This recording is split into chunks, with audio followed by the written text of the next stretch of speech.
Alright, who's doing the ropa vieja? Thank you so much. Absolutely. What's going on? So, brighten this a little bit. Fix the Oh my gosh, yes. Sorry.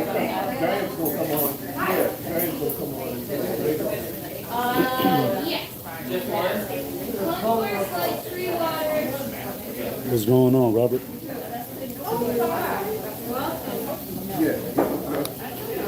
Are you interested in specials? Yeah, what do you got? We have chips and guacamole, and for main entrees, we have a ropa vieja, so Latin pot roast. We have a seafood cioppino, which is a bowl of giant like clams, mussels, seafood, and like a tomato-based sauce. Okay. There's seafood dippers and side salad, and then we also have a seafood puttanesca, which is a spaghetti-based dish with blackened cod, scallops, shrimps, tuna, and a side salad. I read online that the boudin was pretty good. The what? The boudin. The boudin? Yeah. We don't have boudin tonight. Sorry about that. All right, so I just take a look. Yeah, absolutely. I'll come back by in a little bit. Thank you. All right, so we are at the Bayou. What's up, Randy? Plug you guys in. The phone was not charged. All right, yeah.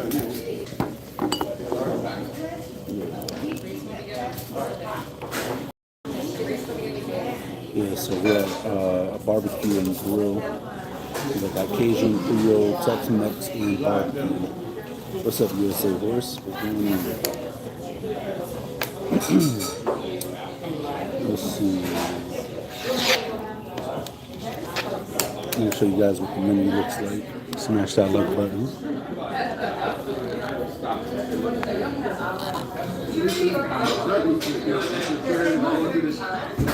So they got gumbo,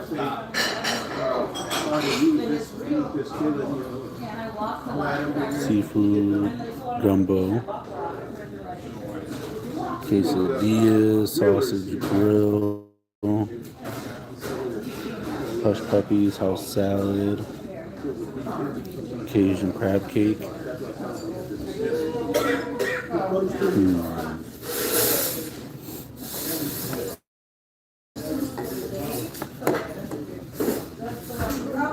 What's up, Kurt? I wonder if they got armadillo eggs here.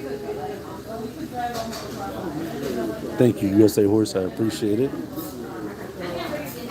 Make sure you guys smash that like button. Ooh, they got barbecue St. Louis ribs. Or maybe it was gumbo that I saw instead of boudin. And then, alright, so let me figure out what I'm gonna get. What do you guys think I should get? Was good, Mr. Short Man. Oh, no way. Already? I just started. Alright, so maybe I'll be honest with you guys, I'm not even that hungry. Oh no. Sorry. I'm trying again. How's that? Is that better? See, my phone said I was on 5G when I came here. 5G sucks. Do you have any questions about anything? You guys have barbecue tonight? Yes. Yeah. What do you recommend on the barbecue? Well, if it's your first time, I'd probably get the platter since it's a sampler of a couple different meats that he's got smoking. Or if you like seafood, that's also a really good option as well. Okay.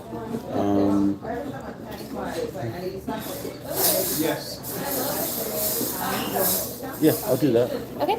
And so with that, you got to choose whether you want the smoked pork or the brisket. Brisket, and with that, you get 2 sides.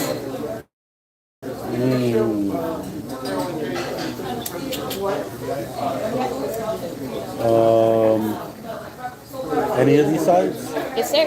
All right. It's going to come with cornbread, so don't pick that one. It's gonna come with what? Cornbread. Okay. Collard greens. All right, that sounds great. I'll put that in for you right now. You want to hang on to that and check it over? Or? Yeah. Yeah, you got it.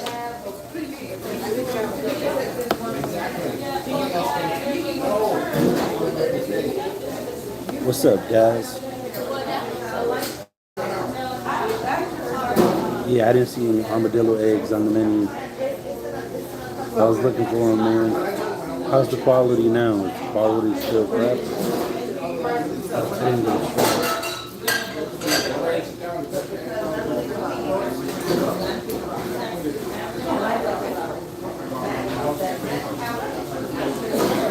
I got a Pepsi with lemon to start the night. I'm not really that hungry, but depending on how big that platter is, I might go with like the chicken and sausage gumbo too.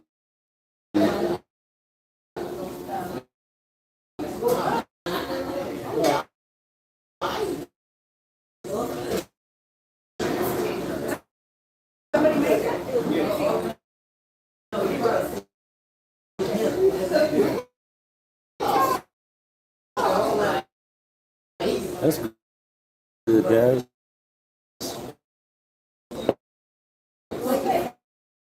Yeah, I've been up since. Do I have a driving time? Yes, so I can only work up to 14 hours a day. Today I got done. Today I got done in just about 12 hours. Yesterday I worked like 13. And of course, the work doesn't stop when I'm on the clock.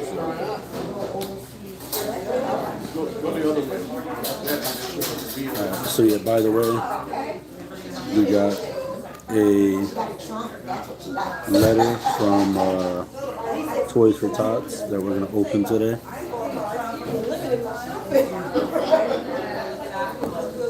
Daz, don't spoil the movie.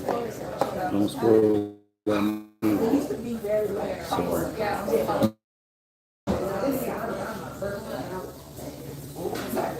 Daz, same here. Same here. So we're gonna open up this letter from Toys for Tots. Thank you to everyone who contributed this year and last year. Last year we contributed $1,000. This year we contributed about, I think it was just a little over 500. And this is the first thank you note we got.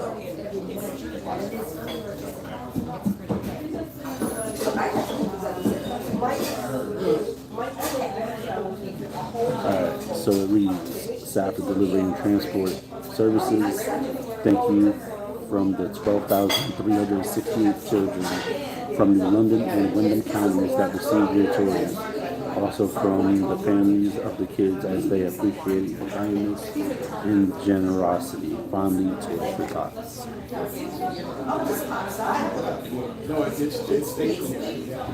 I know it's hard to read, but let's see if I can flip the camera around.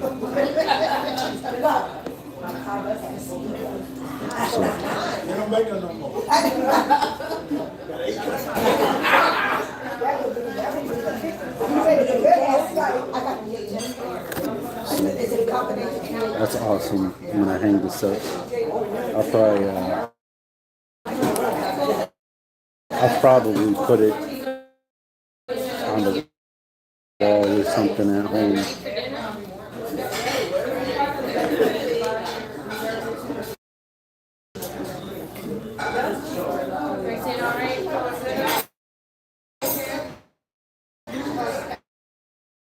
What's up, Cassandra?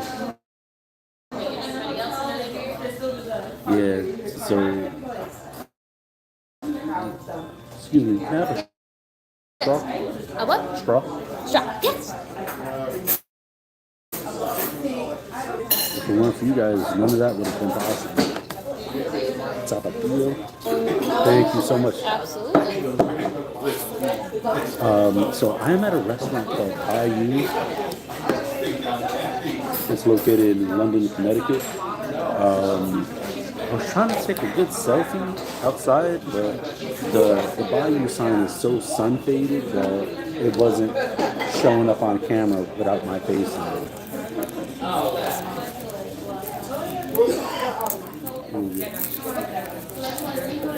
Yeah, so what are the shotgun shows? You can't hear me? Really? Anybody else having an audio issue? How's that, better?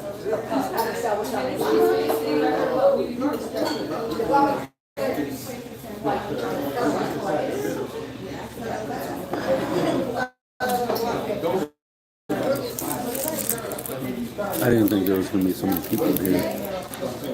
Is that better?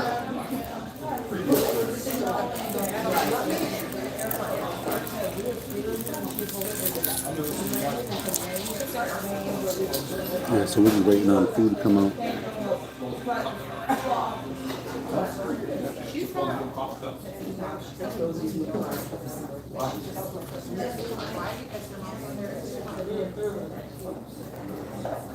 Yeah, look at that.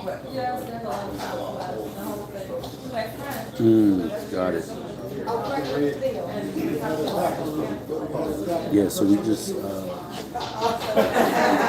ordered the barbecue platter, so it's hickory smoked pork or brisket, St. Louis style spare ribs, and andouille sausage, and Tennessee barbecue sauce, plus 2 sides. So I'm not even that hungry, but if it's good, you guys already know it's gonna go down.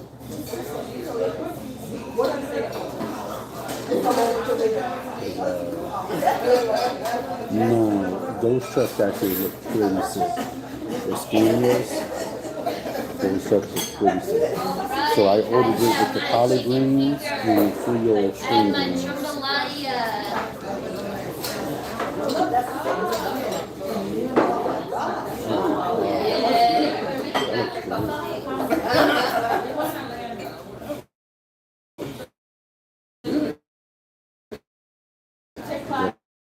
Food just came. It looks good. I should got some shrimp. I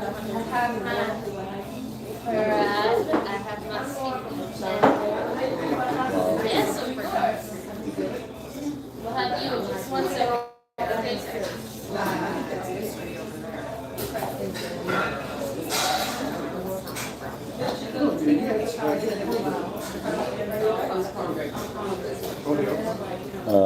I don't know. I was just asking Kurt.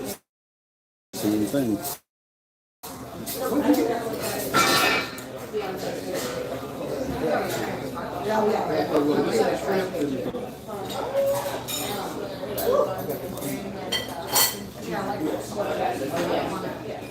Right. Here you are. All set up for success. Is there anything you guys can get you in the meantime? Did you guys get a chance to look at the menu? They got catfish. They got catfish, Minnesota shell, stuffed with sausage cheese and a bunch of other things, back and bacon, and then it's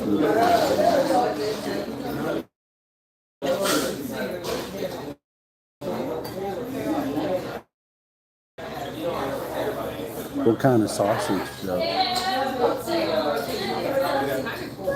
And the last time I had something wrapped in bacon, I think I made chicken. I think I made bacon wrapped chicken at the house, and I was not a fan.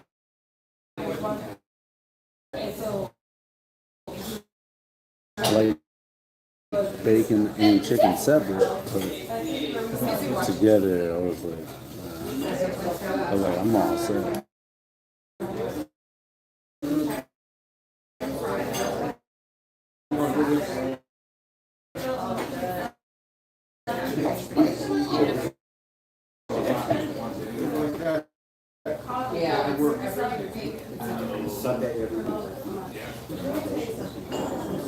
They have to.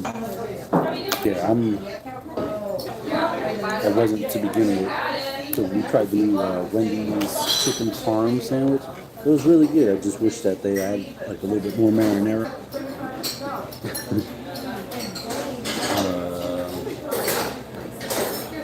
I think I followed Victory Outdoor Services as well. Here, I can't control the background noise.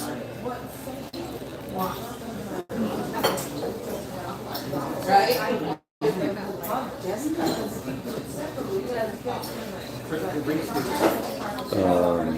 30 minutes or less. It actually sounds like the. Oh man, what was the movie? I think it's called 30 Minutes or Less with Aziz Ansari and the guy who played the leader of Facebook. I forgot his name. We were just watching that movie the other day. I was laughing so hard.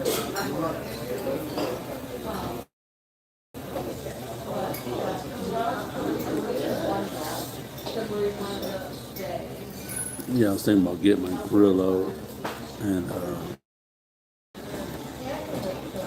I want to make some slabs of pork shoulder at the house. Doing all right? And what I do is I go to my local Stop and Shop, and they still had an in-house butcher. About the robots? What robots? But, I want to get some like 1-inch thick cut pork shoulder and then smoke it on the grill. Have y'all tried the Philly steak and cheese sub from Subway? I used to work at Subway and that wasn't my favorite. I worked at Subway like 10 years ago. It was not my favorite.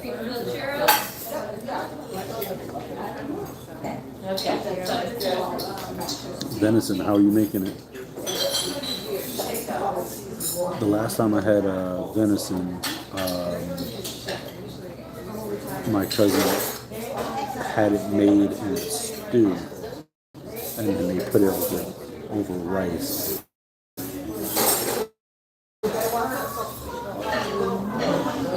You guys ever had bison meat? That was, when I had it, it was really interesting. Really gamey, but it was good nonetheless. That and there's a restaurant I want to bring you guys to down in Stamford, Connecticut, but it's like a fancy restaurant. You gotta kind of dress up. And they make lamb meatballs with like a Greek tzatziki sauce. Oh my god, it's so good. Yeah, bison. It's gamey, but it's really good. You can't cook it too fast. You gotta cook. We made I think it was bison burgers, if I'm not mistaken. We got it ground up. Pork shoulder takes many hours to do that.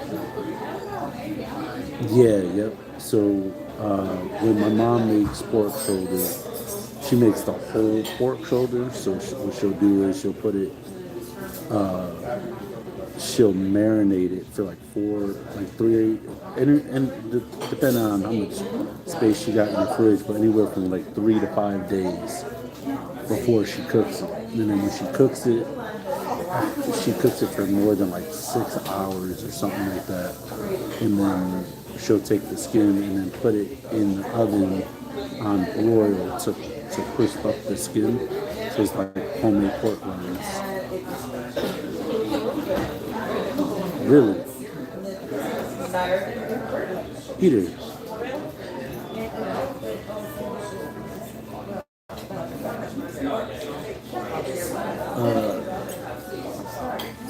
Are you looking for a box?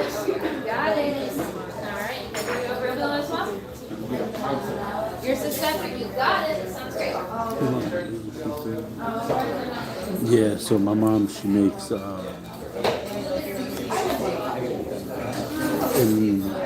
in Spanish it's called pernil. So that's Spanish for pork chop. You get a burrito bowl and So we make the gumbo. she makes pretty much all Hispanic food.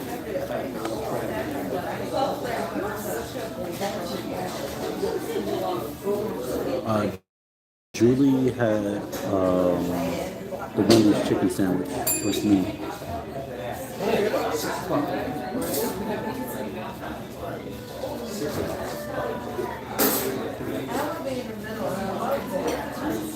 Here you Thank you, sir. I appreciate you. enjoy. Thank you. Everybody groovy over here. I'm gonna show you guys what I'm looking at. So there's the sausage right there. There's the ribs, and then the brisket. The brisket's underneath, right there. Yeah, that's fine. Got some collard greens. Let's go. Got the green beans. Got the Creole green beans. Got the cornbread. So sausage, ribs. Underneath there's brisket, cornbread. I love collard greens. Collard greens is one of my favorite greens, and then Creole string beans. Yeah. So Danish restaurants aren't really prevalent where I'm at.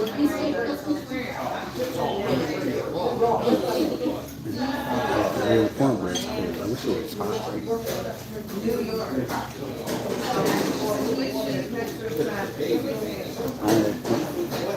I like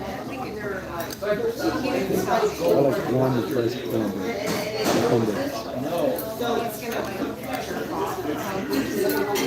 That's like a Popeye biscuit right there.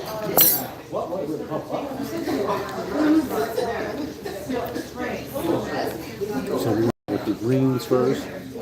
Let's see. I'm trying to find a way to.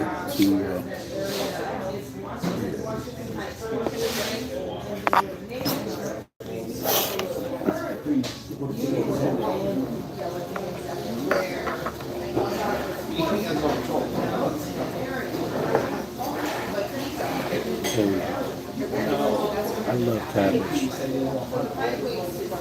So I'm gonna start with the collard greens. I love collard greens.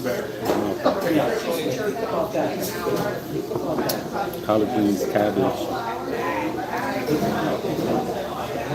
cornbread.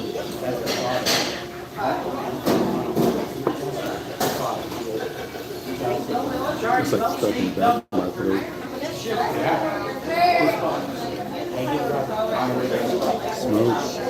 Smells like collard greens.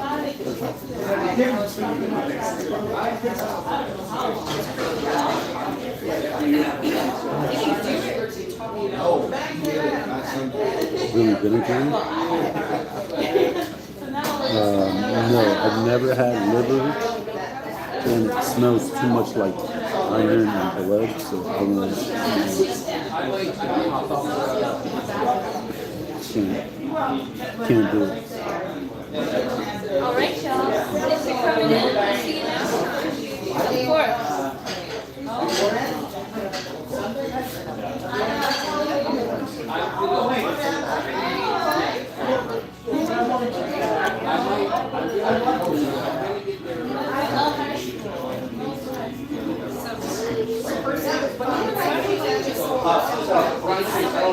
There's a little bit of heat in the collard greens. It's really vinegary. Really vinegary. But I love collard greens, so.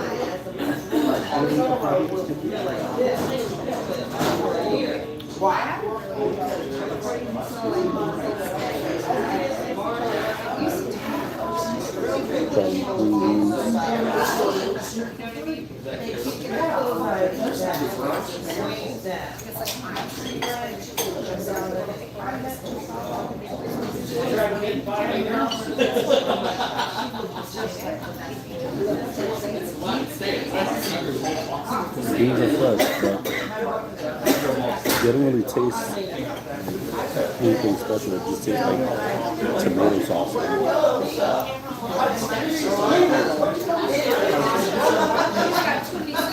It just tastes like tomato sauce on it. Like there's a red sauce right there. They're good, but they don't really taste like anything super crazy or special.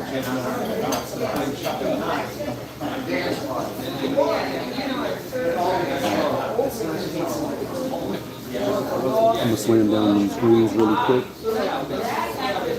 and we'll move on to the meat.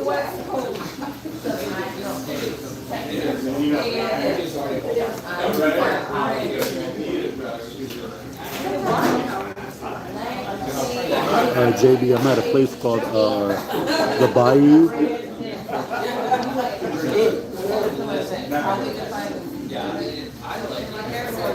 Yeah, my mom makes collard greens.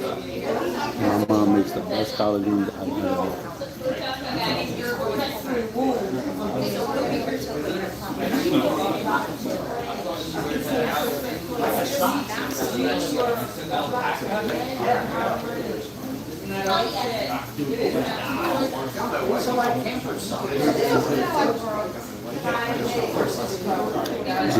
They weren't so vinegary.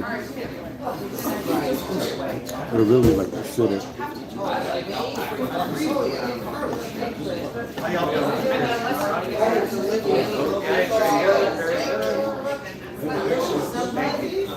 Missed you guys. Anyway, I know how it is. So all the collard greens are done off the plate, pretty much. Well, we got a good team. Sorry, Peter, I can't control the environment. That's one of the downsides of doing these. That's why I try to pick outdoor environments as much as I can.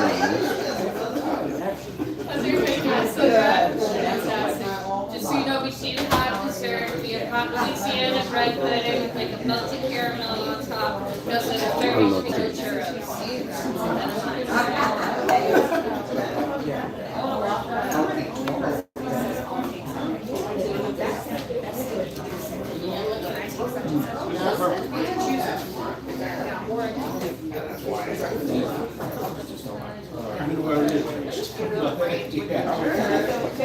I've been up since 12:30 last night. 12:30 in the morning.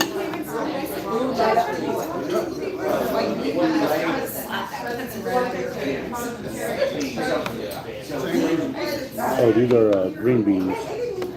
Green beans.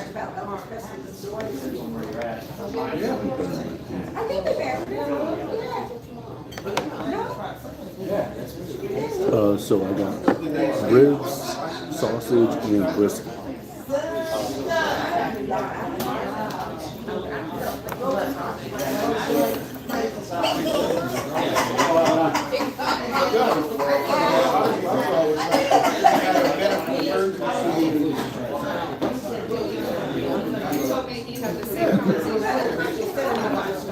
That's all right. You don't gotta have your glasses on to know this tastes pretty good. Believe it or not, I've never had asparagus that I actually like. I only had it one time.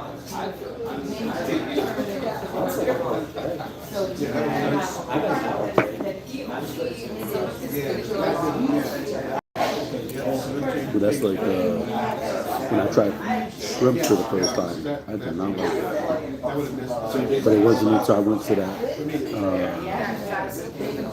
that fancy restaurant out in Stanford that I was telling you guys about, where they made jumbo butterfly shrimp on the grill.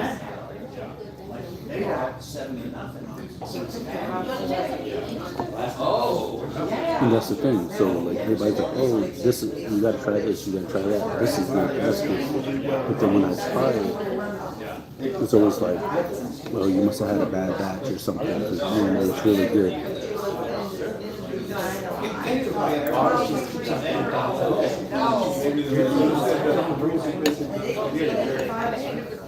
Last 4 games going down.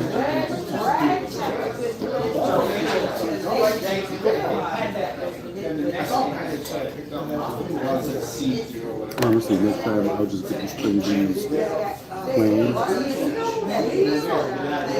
I feel like the tomato sauce doesn't add anything to it.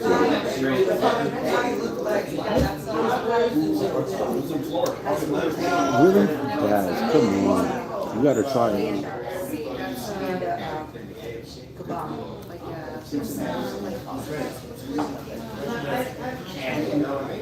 See, I love vegetables. I don't get enough of them at home. So whenever I'm out and I get vegetables, see, they're not slimy.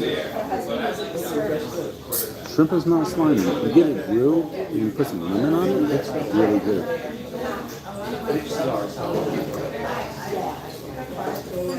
But I love vegetables.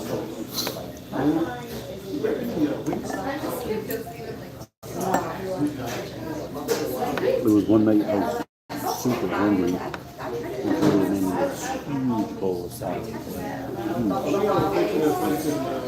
It's probably a little bit less wide than this plate, but it was like really deep because it's like Tupperware. Now it's supposed to be like 3 nights worth of salad for me, and I ate it all in one sitting.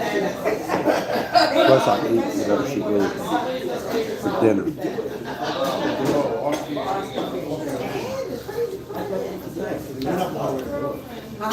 They went up on the price. I saw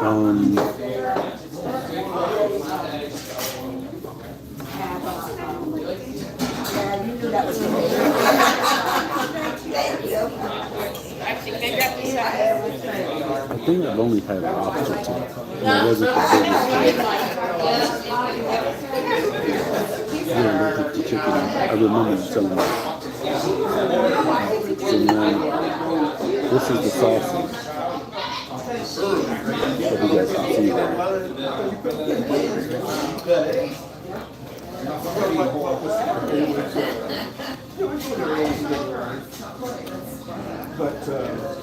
Beautiful snap to it. That skin, really crispy. I mean, no matter how early you get, they were and they would have. This actually tastes like Because even if they said it would bring 6 people with. it tastes like Tony Satchels.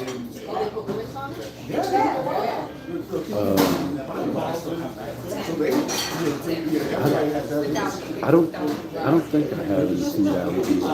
That one weekend that I went to the Walking Dead out in LA, the whole one side of my lip really, like I had an allergic reaction to something. Ooh, this got some heat to it too. They would grab them. So,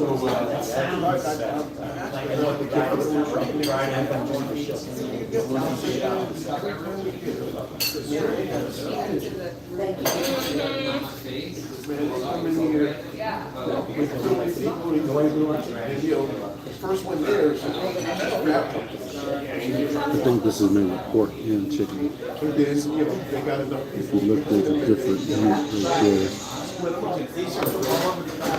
Yeah, this guy's a beef chicken.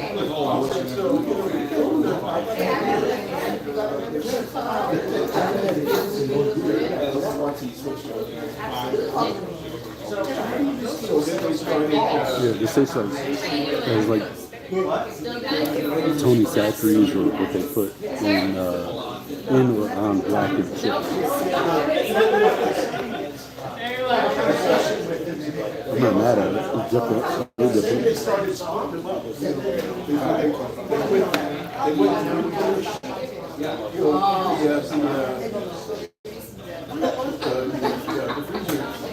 Right away.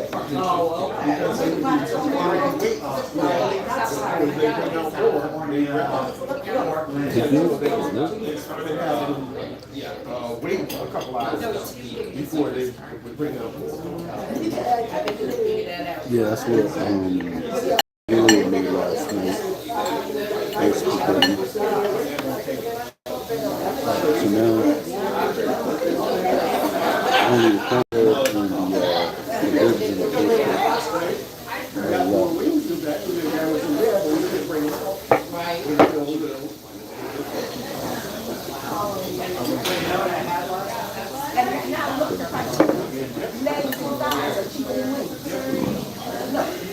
But it's just like wings used to be the throwaway because Here's a short rib.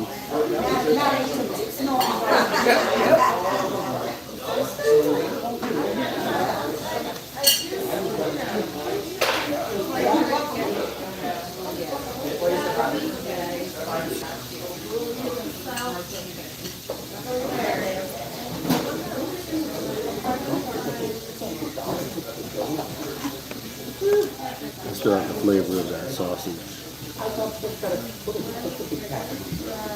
so who do you think is wrong? Super cider, white cider. You got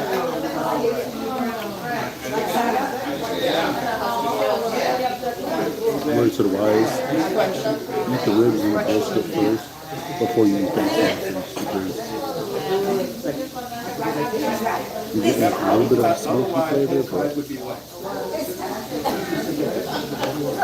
this is an extra process. yeah, we could do a burger place right after this.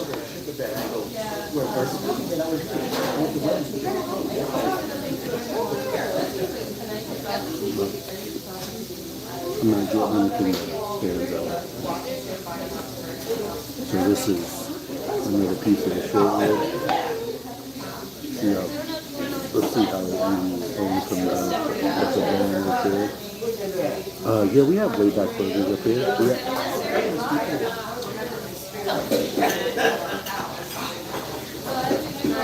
And are we doing anything And that empty stuff we have some more flavor to it. Just smoke does a lot to it.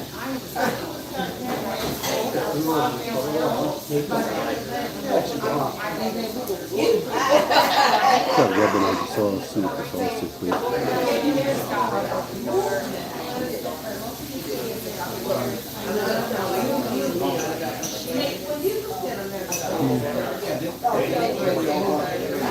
The sauce doesn't even taste like that. still doing all right over here? Good, thank you.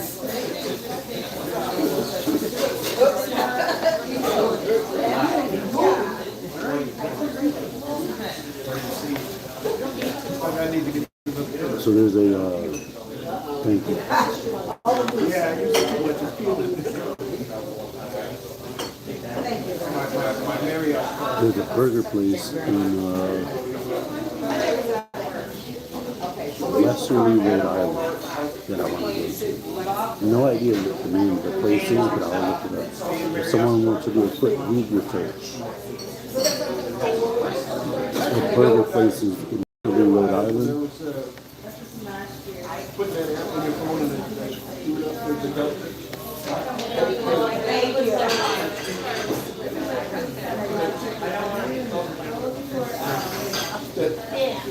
You had a lot of good work. 40,000 miles on your yeah, I remember. We always use the miles of There's two more short ribs. So that is, I can go to it like we were going. And the tomato sauce from the green beans is touching the brisket and stuff. Oh, I actually messaged Rumble and I'm waiting for them to get back to me with support. Because whenever I search for the channel, I can't find it either, which is so weird. Pulling this off of here. And then I gotta reapply for the monetization on YouTube. If I get denied, I'm gonna start a second delivery channel.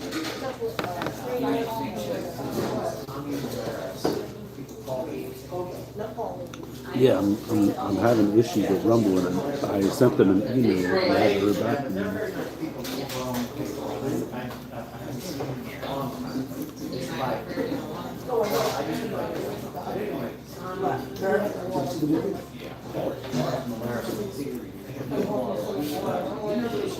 I'll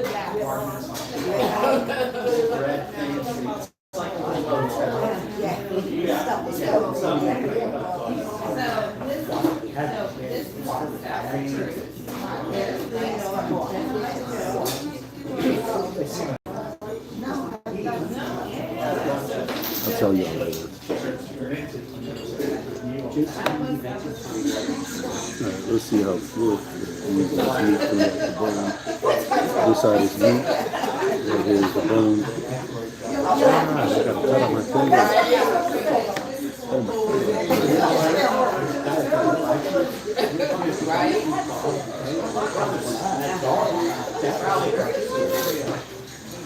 What's up, Jimmy?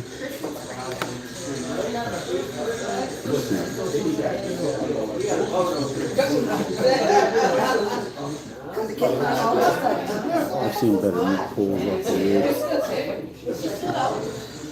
I don't really eat ribs like that, but I just feel like it's a lot more fat. When it is meat. No, I mean, it's like don't like that. He do.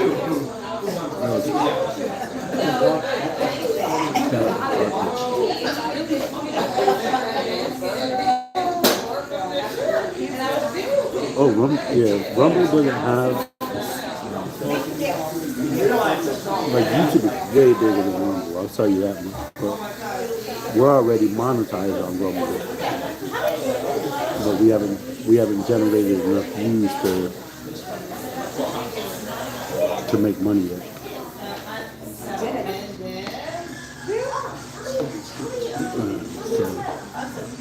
But right now on YouTube, we're at like 13.4 million views for the month.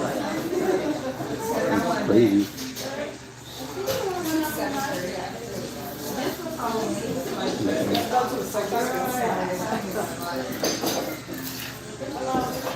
There was something off about that joke right there. Can't board supply.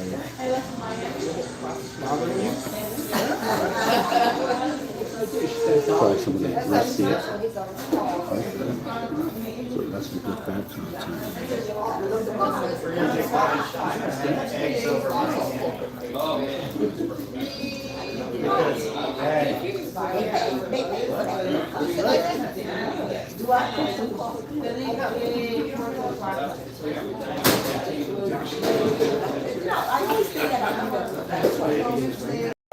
So this is super fatty brisket.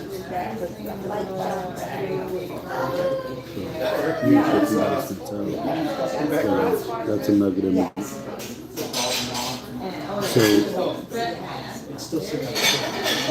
I submitted my appeal form. I submitted the appeal, but they said that they never got it or something like that. Or it just keeps coming through as like an email that I need help with something. Thank you. And it's like past the time for it's like past the time for the appeal to go through, so now I just gotta like reapply, if that makes sense. That's all fact. All that.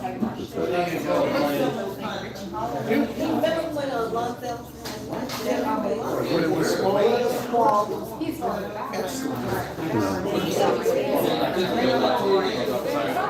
So this got me. Yeah, I can see the meat poking out. when they moved to Because then you gotta have, they're working hard. then they started, cutting back on being good. It's like the bar wasn't as good as it. I did at 11 o'clock, they always had, just live musicians. And they go there. And again, I think it's because this made contact with the tomato sauce. And it went from, it opened went there for nice little, you'll get This is another chunk of brisket. This part right here is medium. that crowd, then, they was It's just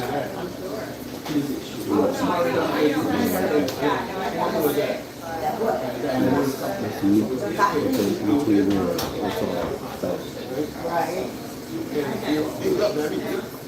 Who's toying with my emotions over here? Well, I'm glad you're gonna eat it. Thank you.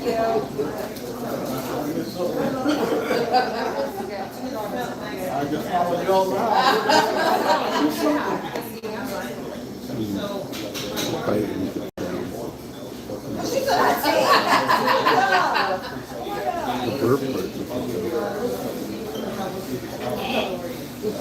burp parts are really good.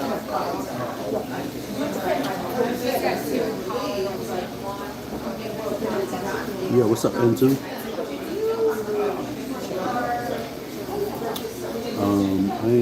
I just got done eating short ribs. I had some white cornbread, cold cornbread, and chopped collard greens and string beans were good. And trying some brisket.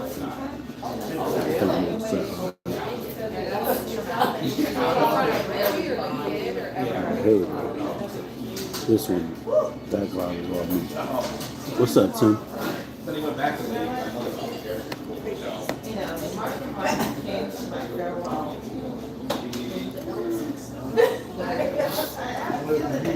What's the difference between a soul food restaurant and a barbecue restaurant?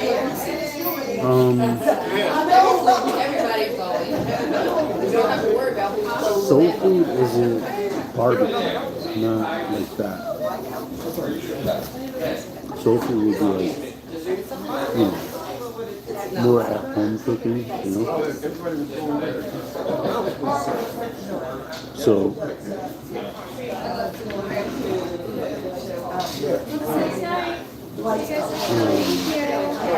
I was eating some brisket, some short ribs. I just had some sausage, collard greens,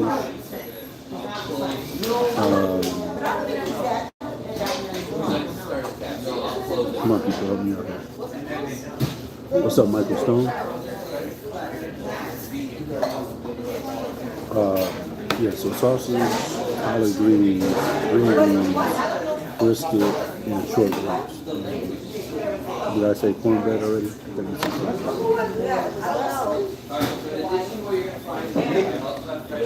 What kind of TV show? It was that.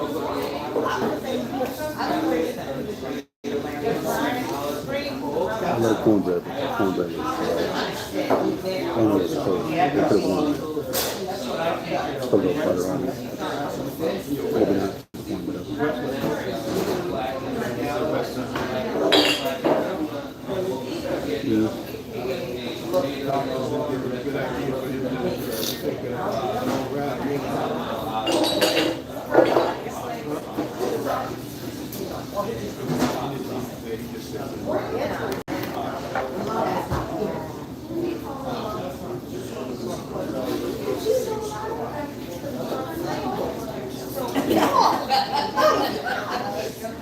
I had to give it a rating.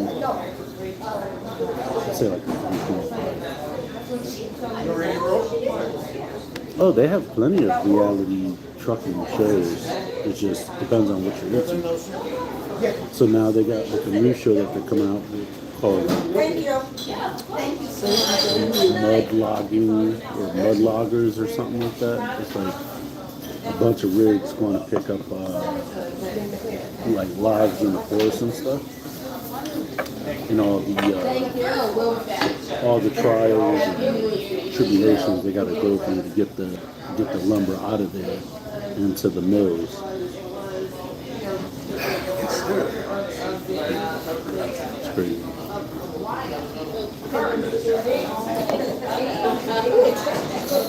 Local coyote tonight. right.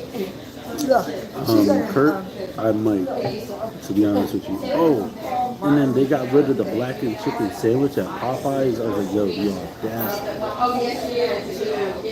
Oh, I used to watch South Beach Show too. Bernice used to have me dying. Or was that Lizard Lick Telling? I think that was South Beach.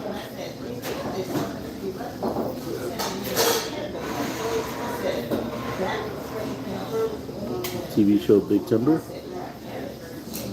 No, if you guys want to watch a really good show and it's on YouTube, it's called Guilty of Treason. And it's about these dudes, I think they're up in like Canada, and they be cutting down these like huge, like 200-foot pine trees and stuff. Like maple trees that like, they get so heavy under the one weight, and they just like split in half. And then they gotta like cut it down section by section. They gotta tie off each section, like rig it to the crane or rig it to the base of the tree and then hoist it down. It's nuts.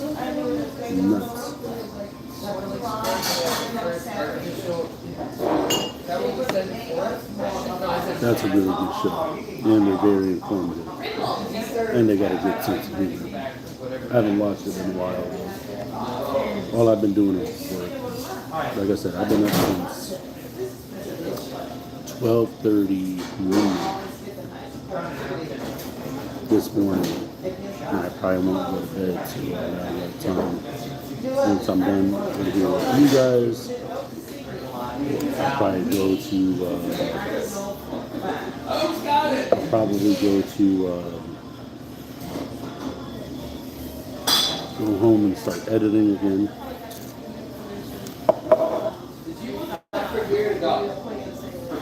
And then I'm still looking for some talent. I'm trying to get monetization back. Do you sleep the whole time you're home, or do you get home daily or not? Yes, I'm home every day. The only thing is that my work schedule, I start work at 1:30 in the morning. So I'm up at 12:30 in the morning. I leave my house probably, I leave the house, I get to work at 1:30, and then I can work all the way up till 3:30 in the afternoon. Thank you, sir.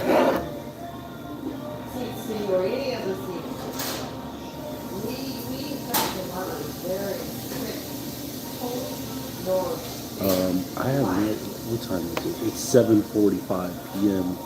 Eastern Standard Time. So I get home, I get off of work by about 2:30 or 3:30 every day, and then I go home, spend some time with the baby, and then I take a shower, and I'm back in bed by like 5 or 6 p.m. Like 5 or 6 p.m. to try to get like 6 hours of sleep in, so I can wake up and do it all over again. Will it stay like that? For a while, until springtime. Well, pressure. So at my job, I'm trying to explain it the best way. Trying to explain it the best way that I can, so it doesn't sound stupid. So at my job, we deal with the college, the local colleges, but college has been off for, I think, winter or Christmas vacation, probably winter vacation, and this upcoming week they're coming back to school. So I will literally have to, I got to drive into the college basically 4 times. 2 times on Tuesday and 2 times on Thursday.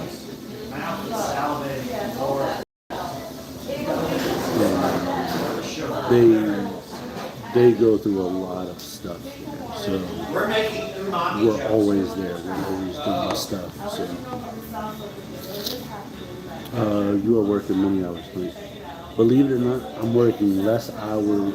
I'm working less hours at this job and getting paid what I was making working for myself. Because I used to work 70 hours working for myself.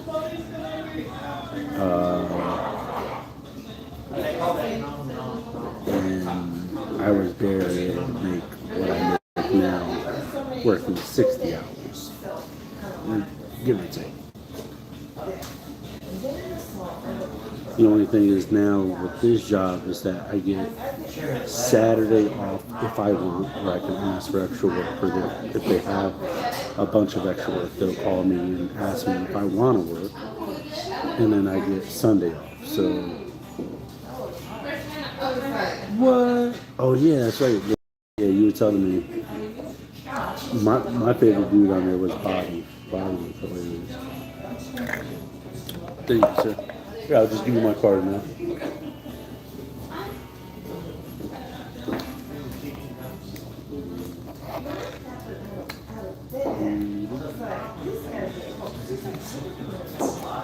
Thank you, sir.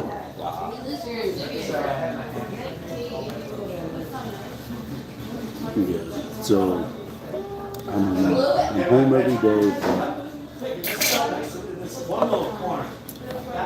I work pretty much from hours before sunup to just about till when the sun is about to start setting.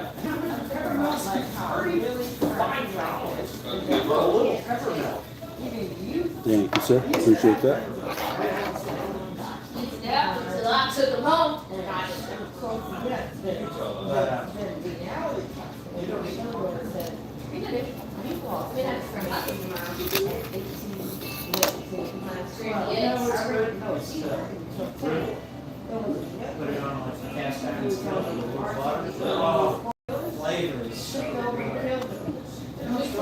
Yeah, so I work from 1:30 in the morning, and that's what sucks about that time is like I can't even really get breakfast anywhere.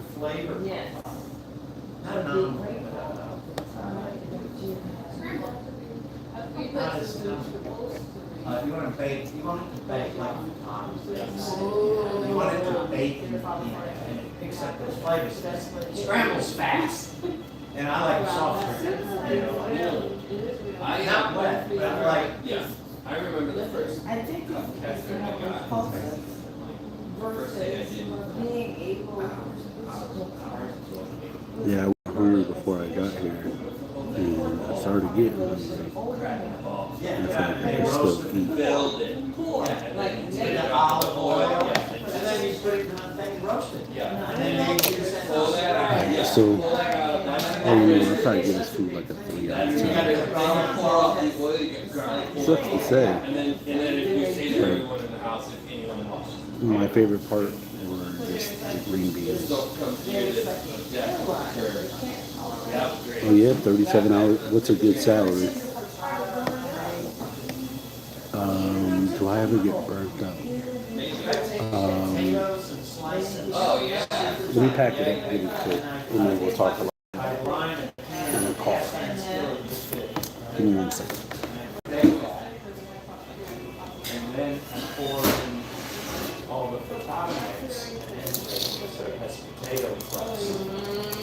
I tend to do that with cupcake, trays. You fill it with hash browns and then you put the egg in it and you can. Oh, yeah, a little mess.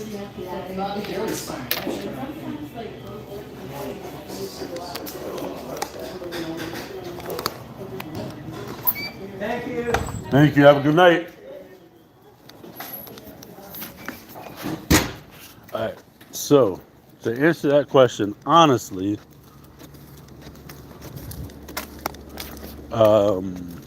so for everyone that's watching, Daz just asked the question, do I ever get burnt out? And the short answer to that is yes. But there's a long explanation to that.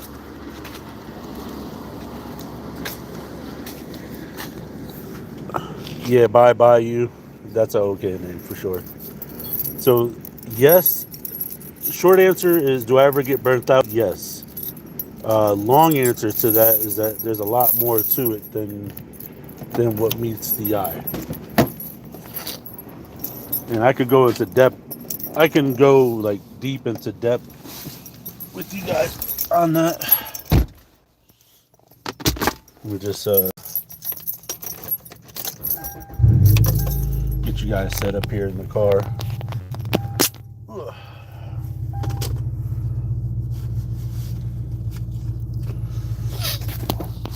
Figure we'll go down to one of our favorite spots called the Pier, and then you guys can hear more stories and storytelling and stuff like that. 4364.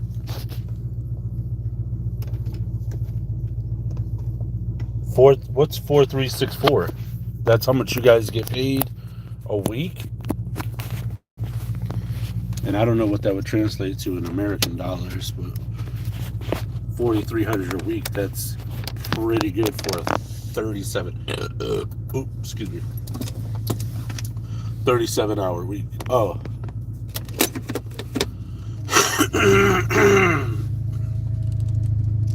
Yeah, that's pretty good. And that's before or after taxes? Oh, wow. That's good.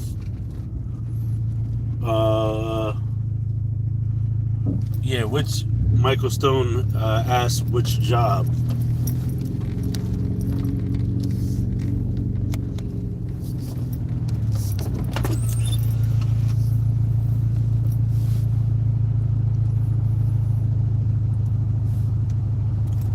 Alright, just give me like 2 or 3 minutes, because we're like right down the street from the pier.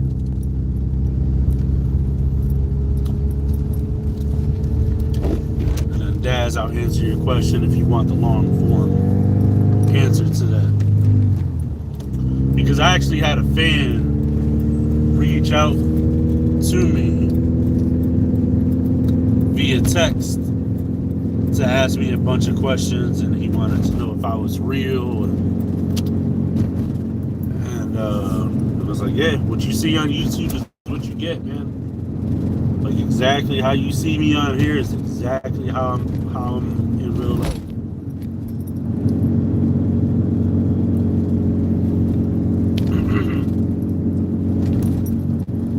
But I actually had a YouTube subscriber text me a while ago asking me how do I deal with stress.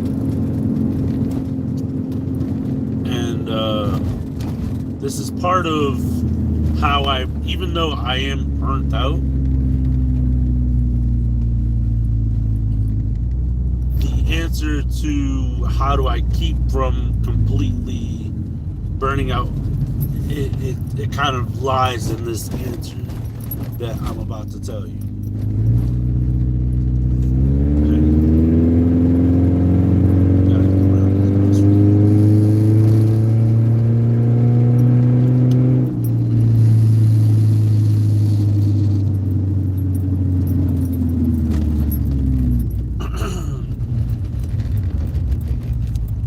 So,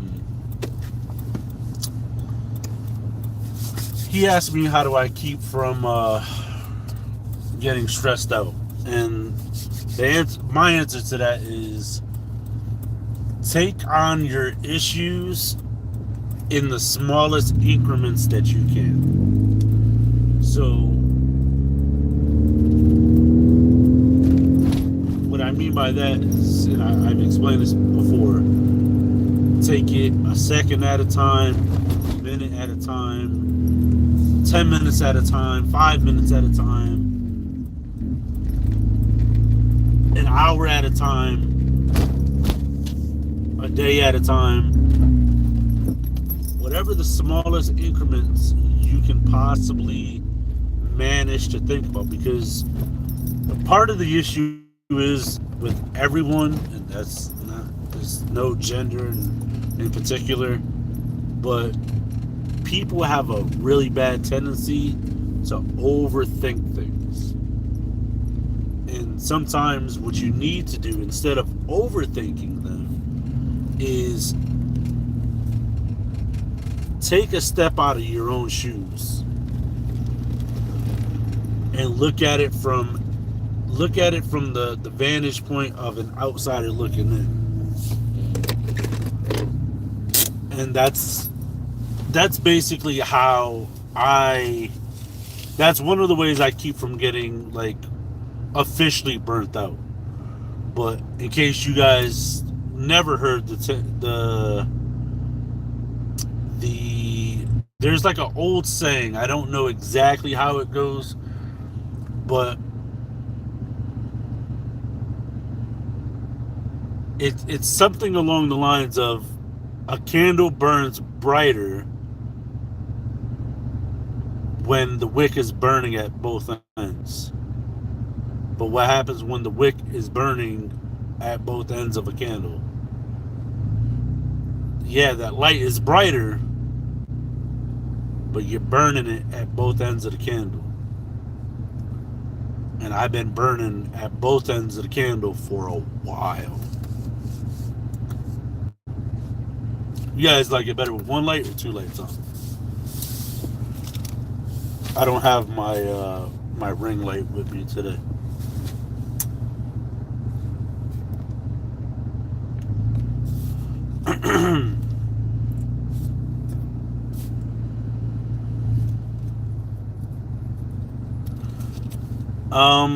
Yeah, I don't know how I feel about the red light.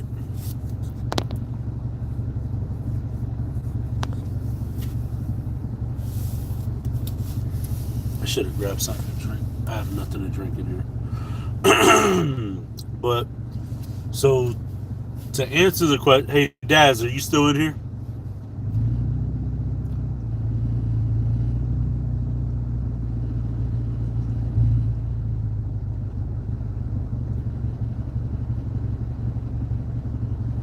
Because I'll let you guys, I'll give you guys some behind the scenes stuff. So, you know, every now and then, because you guys got to remember everything that I had going on. 2 trucking companies, right? I ran one. I was like a solo driver, running for myself. Then I had Nicole running the second one with my buddy Chris. First, it was an older gentleman before Chris. And then when Chris got on board, it was just so much easier to deal with. Then I had the YouTube channel. Then I started 2 other YouTube channels. Plus I have 2 Etsy shops. What else? 1, 2, like 4 Instagrams I manage. Plus working behind the scenes with people to design merch, trying to do future collaborations to create awesome content for you guys, dealing with people that wanted to make a quick buck off of us and not put the time in when they came to us and asked us for work. And they wanted to work for us for free. And I said, nope. If you're going to grow with us, you're going to grow with us. That's it. And to people, excuse my French, but half-assing stuff. And all the while, you know, I'm doing and dealing with all of this and just fighting a losing battle every single day. And I don't think that the battle was, you know, I don't think that the battle was with me, but I am my biggest enemy. Like me. The person that I see in the mirror every single morning and before I go to bed, I know that that person that I'm looking at, the person that I'm looking at right here, that you guys see as well. I am my biggest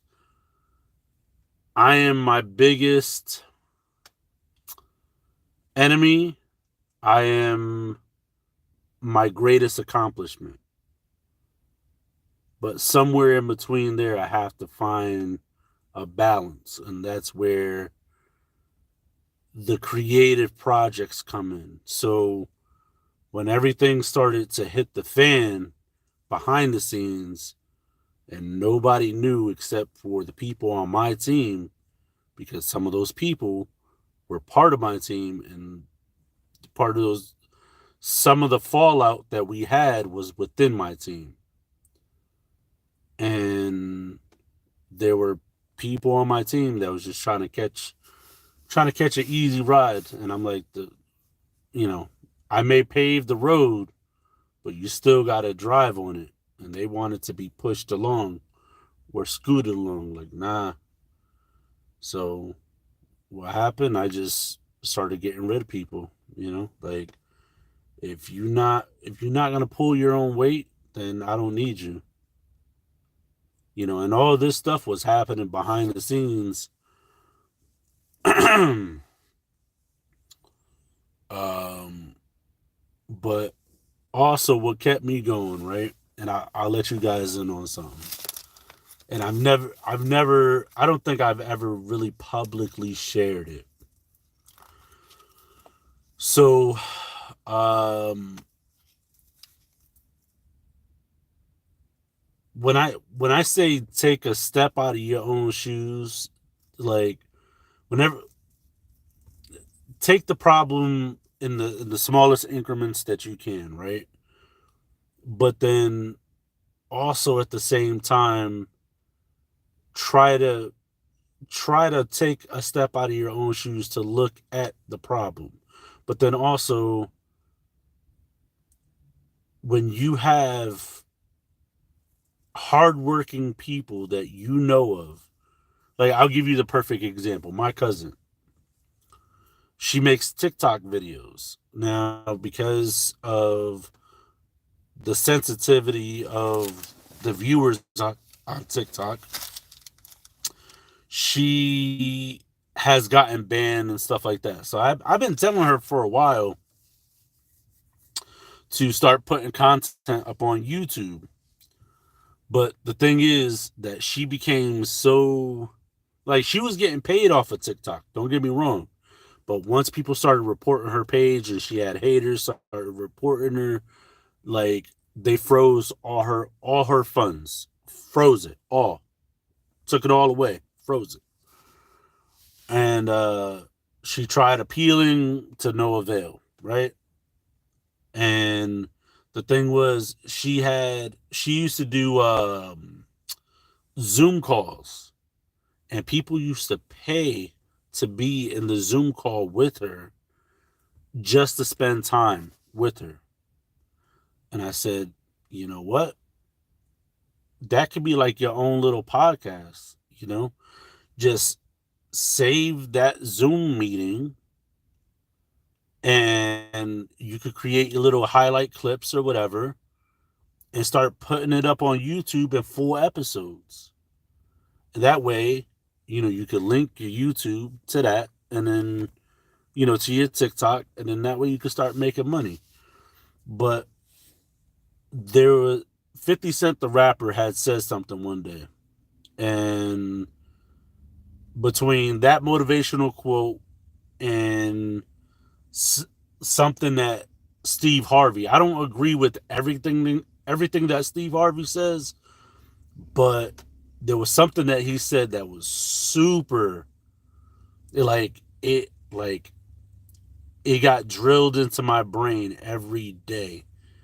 And Nicole used to tell me all the time, Mike, you're burnt out. Like, you got to slow down.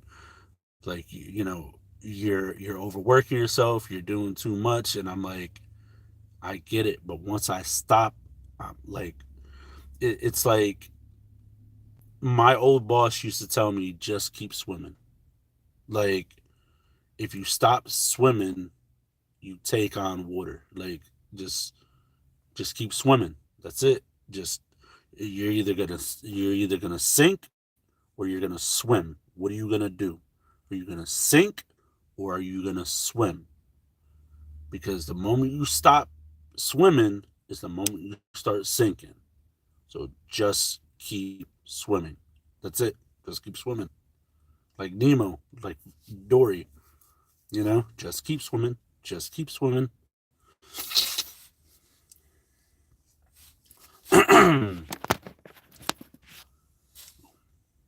And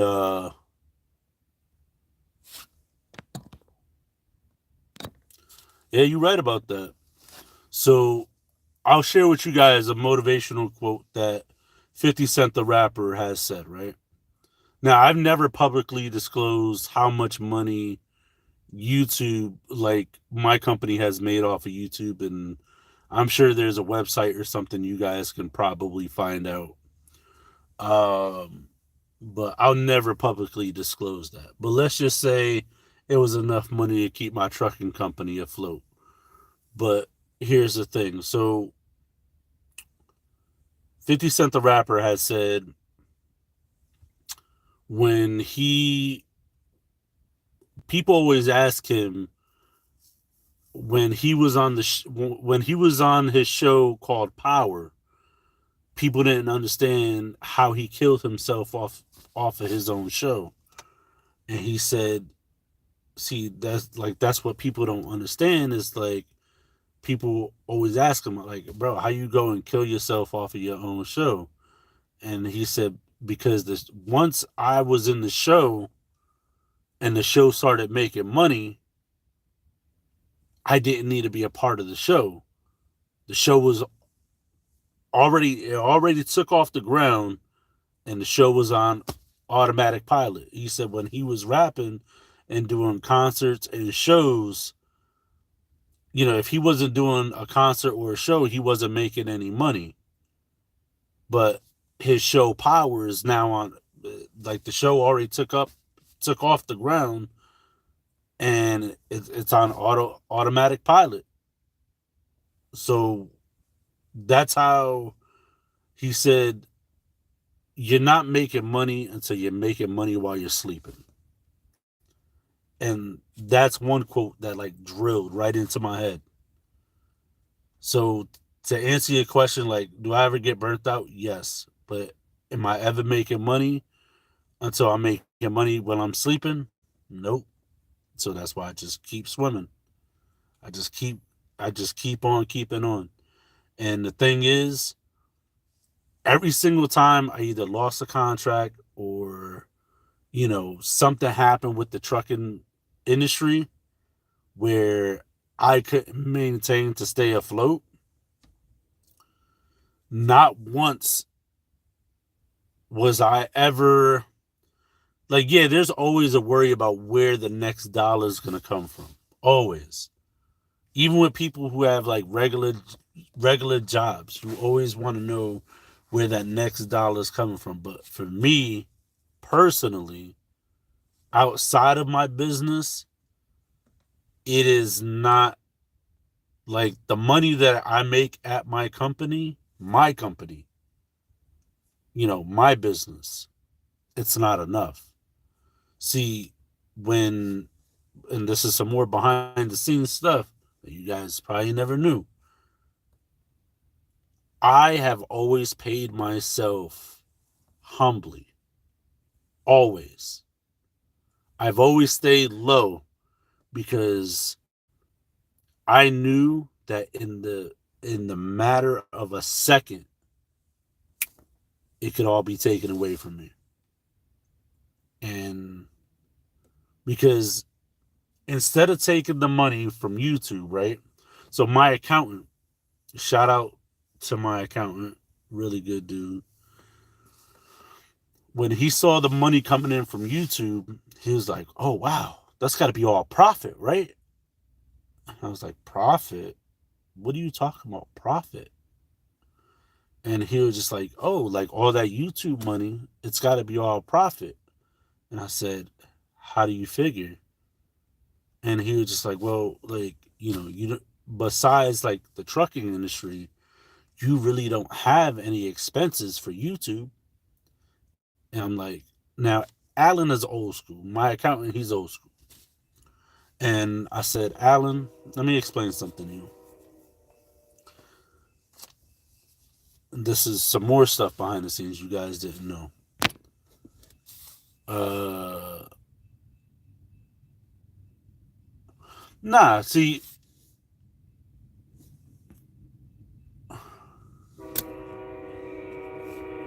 yeah, don't try to breathe underwater. Yep. Um, Daz, you know, we're in the sorry, waiting for this train to pass.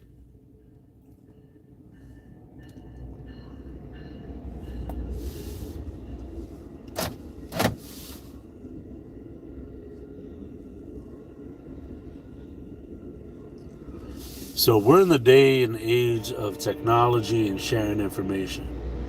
And if information that I could share could help, if information and help, and if the information and the situations that I've been through can help shed light on how to prevent people from getting burnt out, it's kind of like you got to know where you've been to know where you're going. So if I just tell you how I cope with situations, but don't tell you what I was dealing with, it's only a half-washed pan. It's like, yeah, you could scrape the rice out the bottom of the pan, but the outside is still covered in oil, kind of thing. It's like, um, it's like I don't know any other good analogies. It's like it it's only surface clean, basically. Like, yeah, all that sounds good, but none of the information will mean anything to anyone if they don't know what it was that I went through, or what I continue to go through, because there's still a lot more stuff going on behind the scenes. Um so it's only surface clean, like without going deep diving, you don't really. Thank you, Rick James, I appreciate it.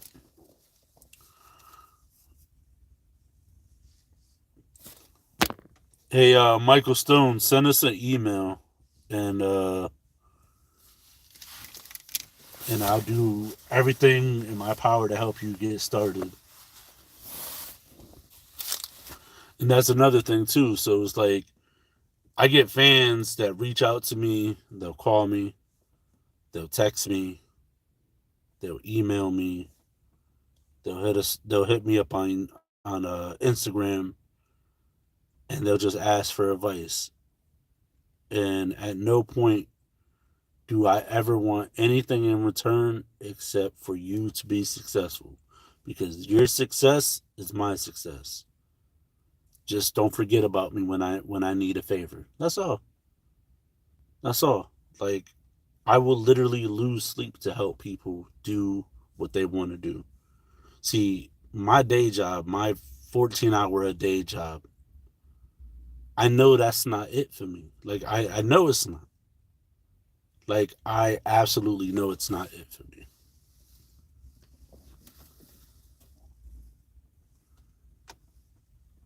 Yeah. And that's the thing. I will literally help you figure out camera equipment. Like, and that's the thing. So I talked about this before. I'm thinking about like starting a production company, because I really want to do more than just what I'm doing now. And I feel like I can do more, but it's just so hard because I can't do it by myself. Like, I'll give you a perfect example. I hired someone and I'm not going to get into specifics because if you guys dig deep enough, you'll know exactly who I'm talking about. I hired someone to do a job, to get footage for me of a very particular thing. And I said, I want you to grow with the company. And he would charge me his hourly rate, which was like, I don't know, like $175 for an hour. Now, what this person does is he does the videography, but when I saw the footage that I was like, that he was sending to me, I'm like, see, it could be better. Like, do more. I need more. Like, we're gonna have to start like stepping the game up. We're gonna have to start doing more. Like, God damn it, these trains. 1 second. Unless the train isn't that loud to y'all, but it's pretty loud to me. What's up, Charles? I'm gonna hit that subscribe button for you. All right, Charles, thank you for stopping by. Feel free to reach out anytime. Make sure you hit that notification bell. I gotta find my Rumble link. This channel is demonetized, so if you feel inclined to help me out to create cool content and potentially grow my team again, the PayPal link is down below in the description. I appreciate any and all donations. But yeah, so I was like, bro, we got to do more. We got to do better. And like, I just feel like he was underutilizing his camera equipment. And then what happened? I went out and I bought camera equipment. I went out, started recording stuff. And sorry, I didn't realize you guys were leaning that far. I went out, started recording stuff. And when I tell you, I didn't know what I was doing. And are you kidding me right now, bro? What is it with these trains tonight? Jeez Louise.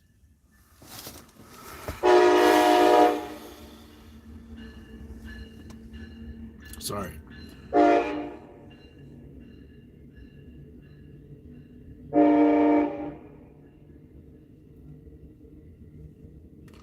That's so annoying. If you're just joining us live, make sure you smash that like button.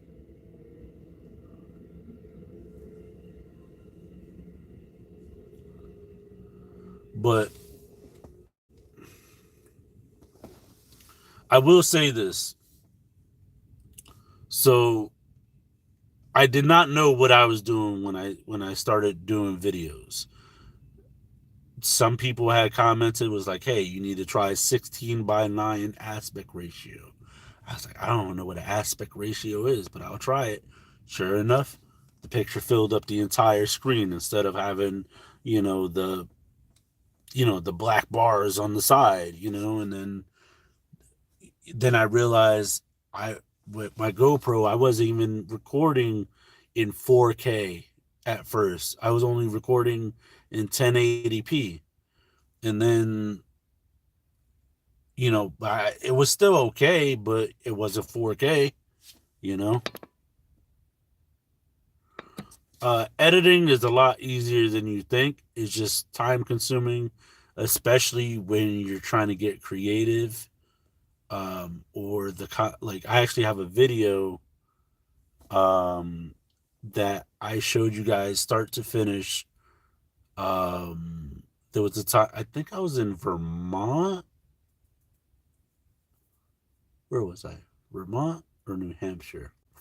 I don't know. I was out somewhere and I got some drone footage, and then someone else had asked me, like, you know, how long does it take, or like what's the process to it. And then I got drone footage, and then I showed you guys start to finish the programs I use and everything like that to edit the footage, and how try to capture how my creative process works. It's not easy to explain, but I can show you, kind of thing, you know. Editing really isn't that hard. It may seem hard at first, especially if you got like a wonky editor and a machine that can't keep up, then it's difficult. But if you get a good machine, you know, good processors, stuff like that, you should be fine. Good graphics cards, you should be okay. But so I did that video start to finish. You just email me or hit me up on Instagram. I'll send you a link to that video, or just go into the into the playlist called the Drone Zone, and then just scroll. There's a video on there where I recorded like a farm or something over a river, and like the making of whatever Drone Zone video. I show you start to finish on how to do it. But the other thing, the other big thing is, to answer Daz's question, do I ever get burnt out? So not only was I taught to just keep swimming, because if you're either going to sink or you're going to swim, but the moment you stop swimming, you start to sink. Not only was I taught that, but there's something that I kind of figured out on my own. Whereas, and this is like the me versus myself and my own worst enemy. It kind of plays into adapt or die. So when the crap hit the fan behind the scenes and you guys didn't know about it yet, I'll explain to you so there's a lot of backstory to it. Very long story short, I had a full-time editor, I had a part-time editor slash animator. I had a second part-time like on contract like animator. I had a drone pilot. Nicole was helping me out. Did an amazing job, by the way. She did as best as she could, but she just had a hard time like keeping up with everything. She was just like, you're a very ambitious person. And she was the one who warned me about getting burnt out. But it's the adapt or die mentality, or the adapt and overcome mentality. So even when the drone pilot that we had, when he wasn't performing and he wasn't doing what I needed him to do, I stopped contacting him. Our main editor that we had, he was cool, but started slacking off, and I don't have time. Like, if I'm hiring you to do a job, I expect you to do it, and I shouldn't have to be checking over your work and stuff, and you know. And then what pissed off the editor was when I bought my own computer and I taught myself how to edit. I taught myself to edit. I taught myself how to record in 360 VR, how to edit 360 VR, export 360 VR, pilot a drone, edit drone footage, mix and blend. Well, I used to be a DJ when I was in high school, so mixing music isn't that hard for me. But doing SFX, color grading, I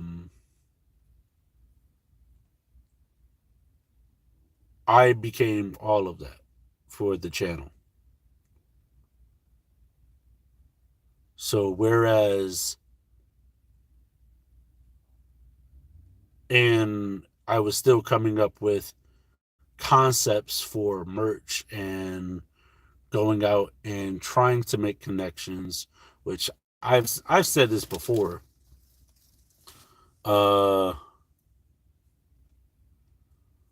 Open shot, really?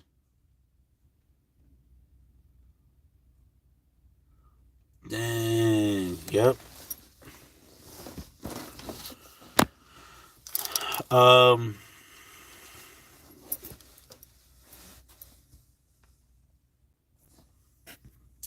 Yeah, I never had the opportunity to really mess with vinyl, but a really, really old acquaintance of mine taught me how to use Serato. I'm pretty sure that's like the main music editing thing. But I used to use Virtual DJ. It was fine for me. But now I do all my own audio mixing, all my own SFX, stuff like that. The holiday intros that you guys see, I'm the one who contacted animators to get those put together with the themes, with the music. The main intro for the channel, where you guys see the diamond pop up, and then you hear the voice actress say, "Not even the depths of hell could have forged the diamond this special." That was all me. The SFX in that intro, all me. Like, I listened to hours of audio to find the right clip to send to the animator editor to put together for that. All the while chasing people to get merch done, putting in like a $1,400 merch order. That was nuts. Which, by the way, shout out to everyone who bought merch. We still got merch if you guys want to buy some. And that's the thing. So, like, right now, the only other motivational speech that I can share with you guys was the second one, which was by Steve Harvey. I'm not sure exactly what it's called, but it's something along the lines of Extraordinary People by Steve Harvey. And it's like a 3-minute video. And I used to listen to it every single day. I'm gonna start my car real quick. It's getting a little cold. If it's too loud, let me know. So I'll basically sum it up for you. So Steve Harvey said,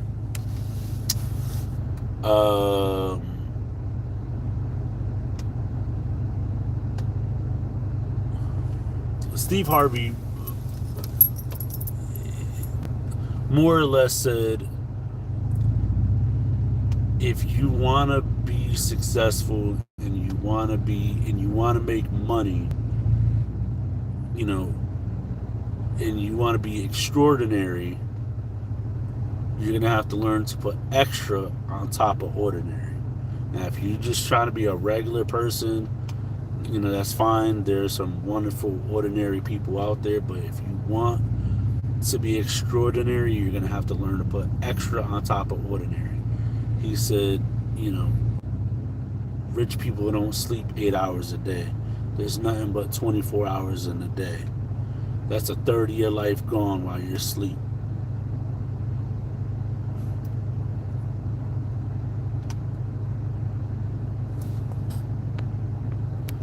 I like being regular, but I also like knowing that I have multiple sources of income so that I'm not just relying on one.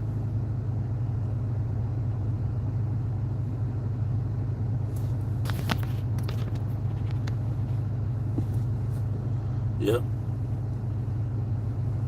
So behind the scenes, he was just, well, let me finish telling you what Steve Harvey was saying. So he said, rich people don't sleep 8 hours a day. There's nothing but 24 hours in a day. That's a third of your life going while you sleep. He said, while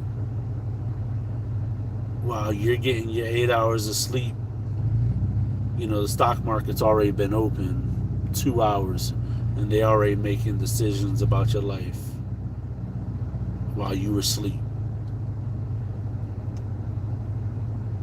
And he said,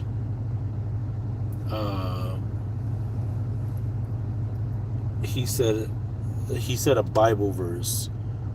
He said, in the Bible it says, "He who loves to sleep in the foldings of hands, poverty will set upon you like a thief in the night." And that really stuck with me, because I'm like,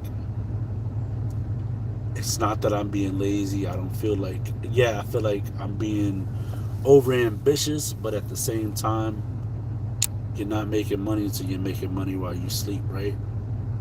So everything I continue to do is what's best for me and mine.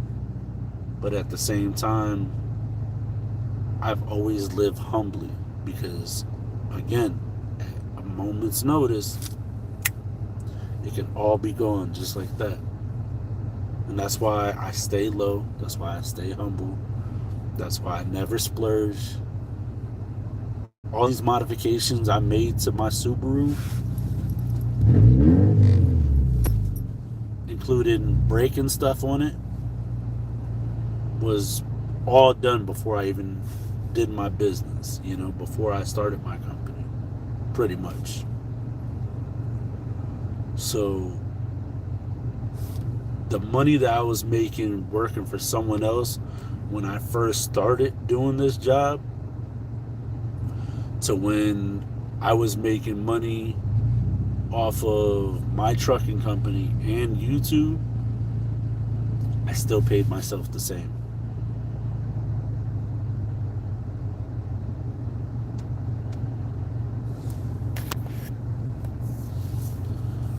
Yep.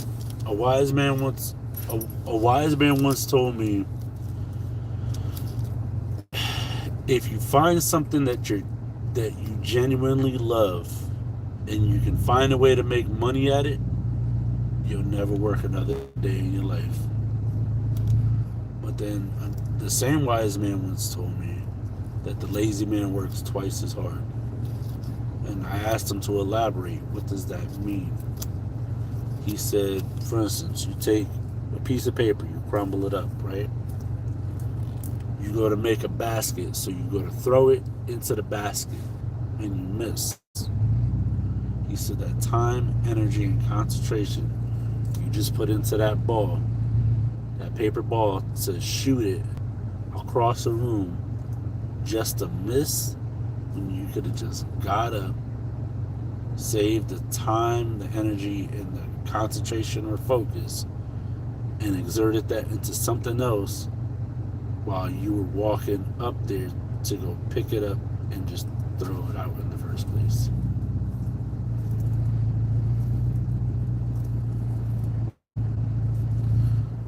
Yep, do what you love what you do. What's up, Dead Dog? What's going on, bro? But that's,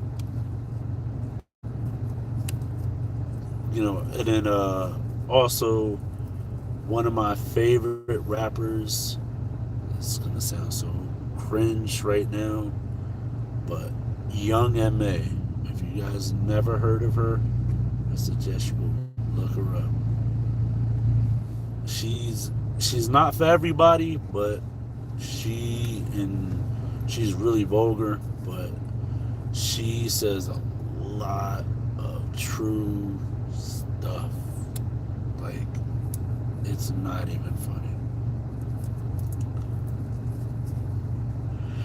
It's not even funny. Sorry, I didn't mean to yawn. I'm just really tired. I've been up since 12:30 midnight. I don't even know what today's date is. So Friday, 12:30 midnight, I've been up.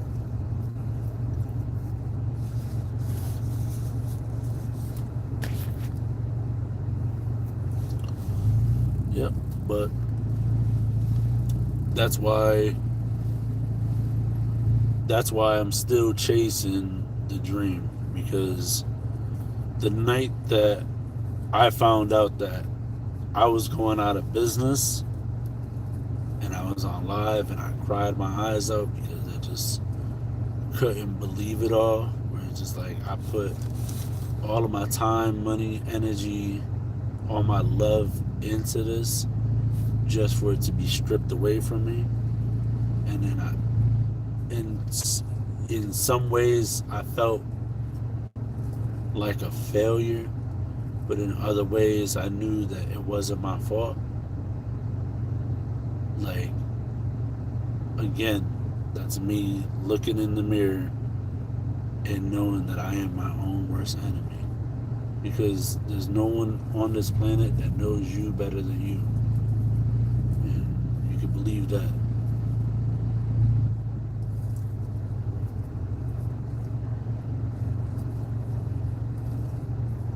Cruz family, what's up?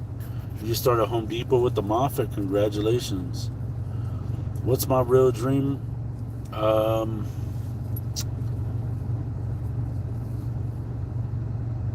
My real dream has never really changed. My real dream, like, if I could do anything if I could do anything that I wanted to, basically, I would probably start my own production company, but I would also help young entrepreneurs, young people who wanted to get into the business, to do what it is that they want to do in any aspect. Set up, like, a really successful network of people, because a wise man once told me, sometimes in life it's not all about what you know, it's about who you know. And if who you know can take you farther than what you know, then you're onto something. So just build like a large network of people, but all these people are very specialized in what they do. So I'm thinking, like, you name it, everything from wood shop, everything from,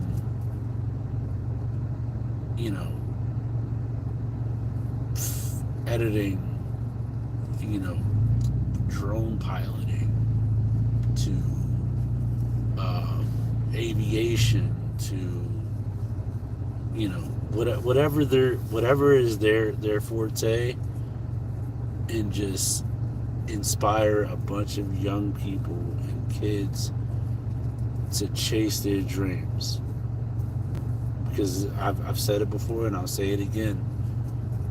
I started this slogan a couple years ago: dare to dream, dream to inspire. And just like how I tell each and every one of y'all, if y'all ever need help with anything pertaining to YouTube, pertaining to cameras, recording, I may not know it all, but I'll do my best to help you. And like, I literally lose sleep over it, you know, like I do the research, I'll look up stuff, you know, we'll figure this thing out together. But at the end of the day, you know, just look out for me when I need it. That's it. You know, I just, my thing is like I want to be one of the people on the other side of that saying. It's not what you know, it's about who you know. And if who you know could take you farther than what you know, then you got something going for yourself. I've been up since 12:30 a.m. this morning, Friday. Yep, I've been up. So basically 12:30 p.m. Eastern Standard Time. I've been up for 12 hours. Yeah, 12 hours.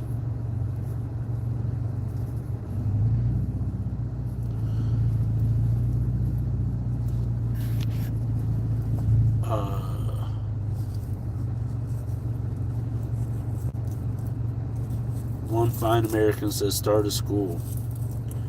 I want to, you know, like I really wish I could.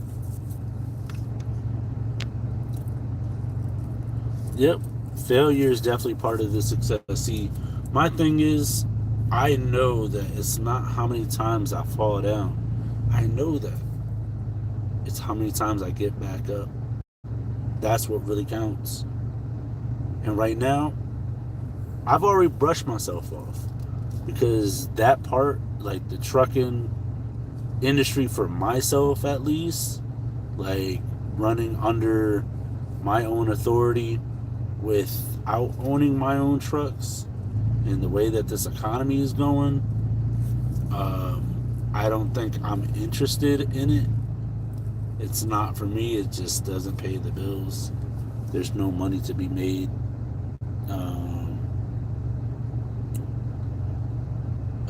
My trainer does 15 drops a day. Alright, so Cruz family. Alright, so I gotta address this guy. Sorry, we can't be all sops in here. Why you?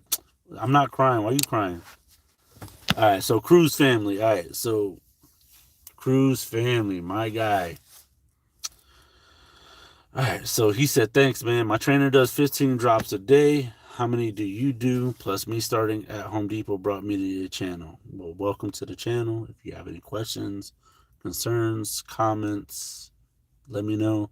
If there's something you don't want me to talk about on live that you have a question about or I didn't get to see it, feel free to shoot me an email at Safford Hauling Services with an S at the end at gmail.com, or you could hit me up on Instagram, Safford Delivery Services, TikTok, Safford Delivery. You could check, check all the boxes. Rumble, we're on Rumble, we're on Patreon, all of that stuff. So how many deliveries do I do for Home Depot? I don't do any for Home Depot.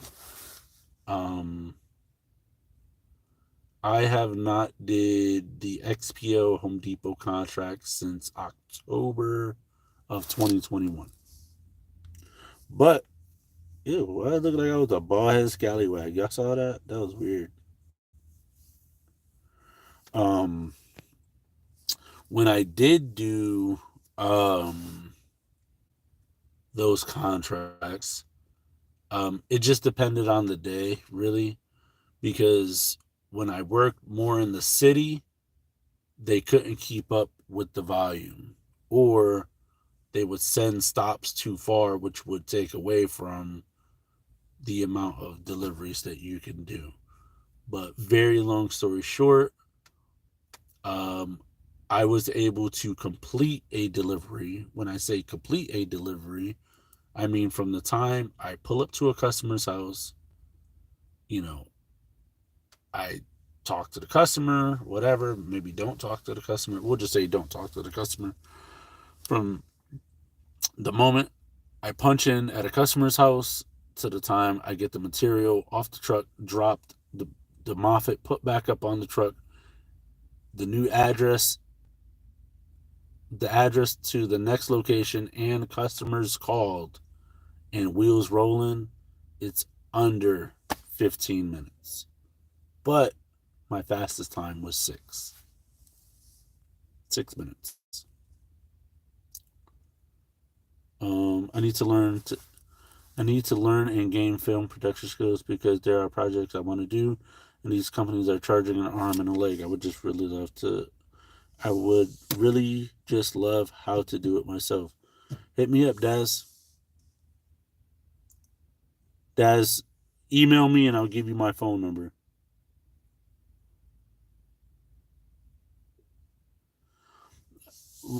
So Rick James said I avoid at all costs, not to be online at my job. LOL. I like my privacy after work. Yep, that's a good rule of thumb. Cruz family says, "Yo, does your Home Depot have spider midgets? What? Oh, Moffats. No, ours didn't. Some of the Lowe's locations out here had them."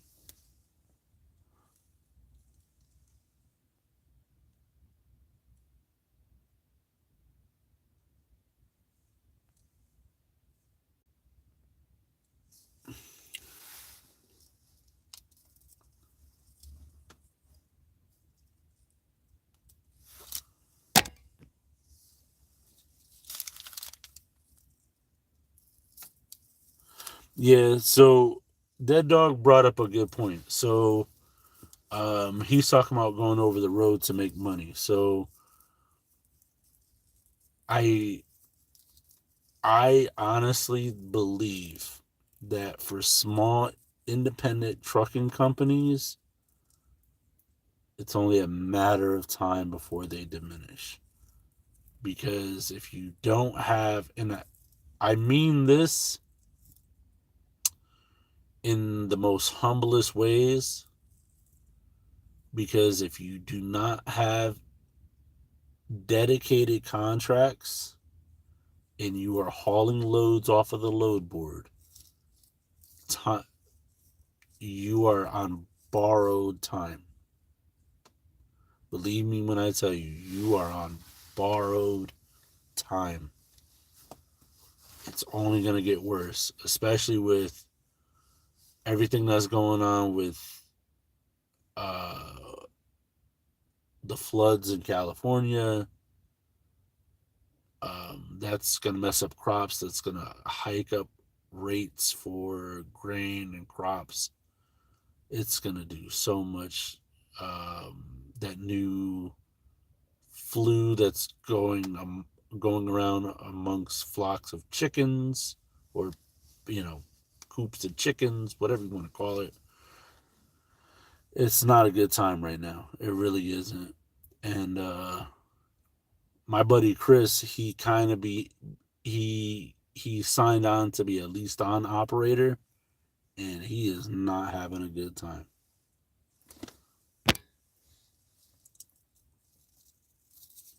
So what Dead Dog was saying was, I could be over the road making, better money.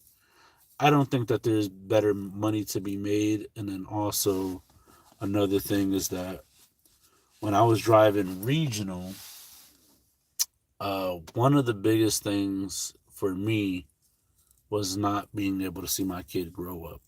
And there were some things that my girl would tell me about once I was like over like 40, 50 miles from home. Like, that broke my heart to hear, basically. Let's see something. Yeah.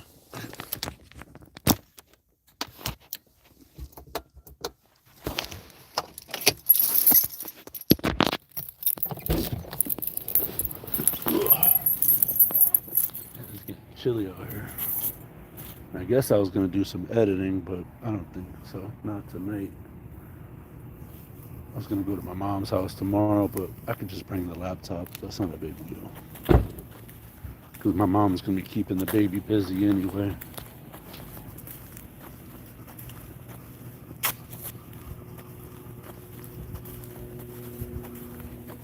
Eggs are only $6 near you. They're like $8 to $9 over here.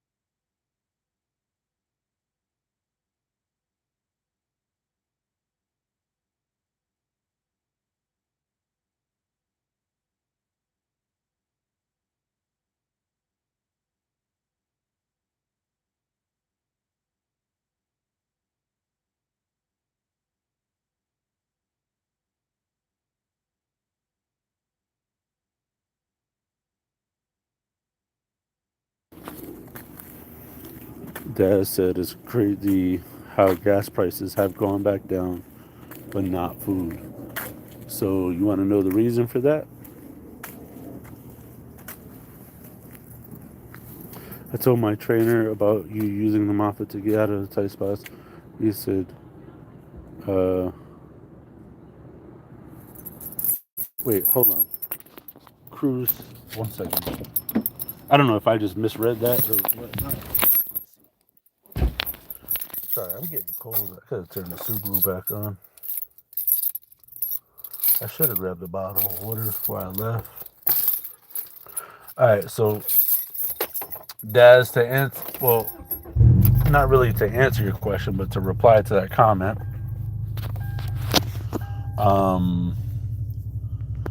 Why food prices have not gone back down? I'll tell you one reason. So just because gas prices have gone down doesn't mean that diesel prices have gone down. So the cost of diesel fuel has not gone down. Thus,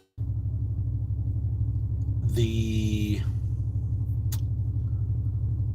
amount that truckers have to make just to pay for fuel is still high. That's number one. And then number two, the prices have been hiked for so long that in order for the cost of grain and feed to go down, it'll probably take more than an entire season in order for you to see that change for food prices to kind of mellow out a bit. And that's because, let's say we buy fuel today at $5 a gallon or whatever, but you've been doing that for so long, and let's say a farmer paid, $10 for a bag of grain to feed his pigs, and it used to be $5 back when Trump was in office. I'm just using Trump for reference because that's when diesel prices were the lowest. I remember paying like $1.83 a gallon. $1.83 a gallon. And then up north, it's like, in some spots it was like close to $7 a gallon. So that farmer has to recoup that money. Oh, that's pretty good, that dog. So it's gonna take a while. Like, the diesel prices would have to start dropping, plus all the money that farmers have invested in grain and stuff to feed their livestock. which then had to be moved by diesel trucks, and then that farmer has to sell the meat or the products that the livestock produce for an inflated price to offset the cost of grain and feed and care for the animals. So it's a long vicious cycle. So there's more to it than just regular gas prices. All right, so back to what you were saying, Cruz family. I told my trainer about you using the Moffat to get out of a tight spots, and he said, "Yeah, you get into those situations," and was impressed. Yeah, it definitely happens, man. Wait, Rick James said, "I know a dude that goes traveling culling chickens." Nice. Yep, the load board will kill any and all that use it.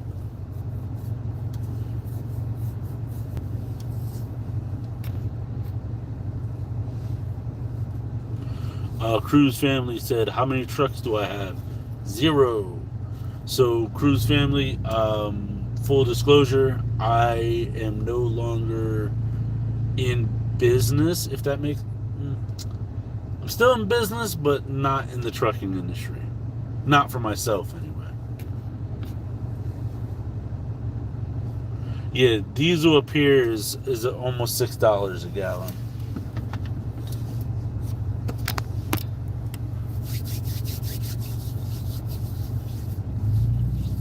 Yeah, I know that, dog. Let's go, Brandon.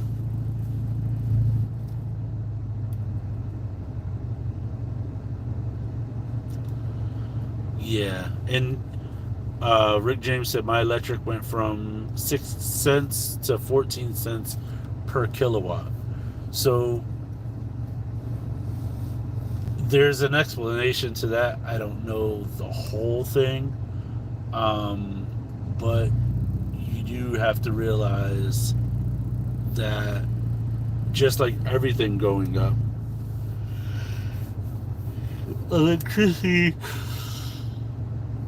definitely has to be one of them, because what people fail to, I wouldn't say people fail to, but like the common man, I would say, or people not in the industry. So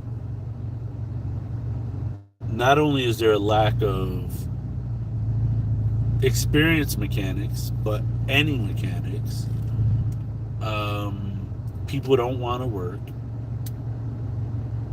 Companies can't afford to pay a livable wage, never mind a wage where people can thrive, not only survive.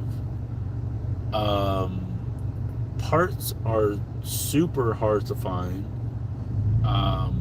if they're not on back order for at least half a year. Getting parts delivered in one piece is definitely an issue. Fuel is through the roof.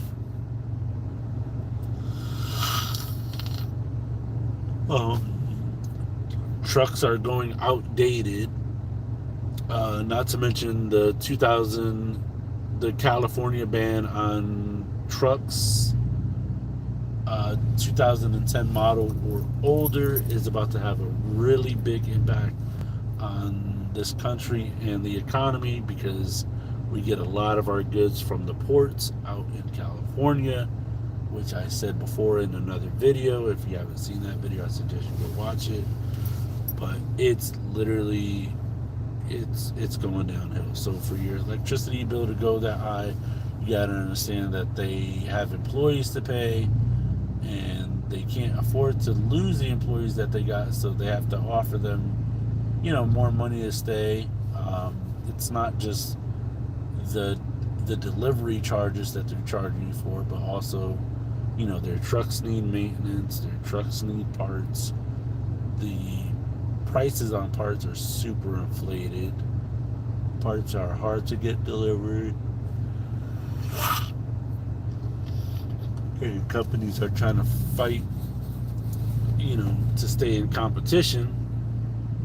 And the only way that they can do that is offer more money, and they got to offset that. So it's just like with you know,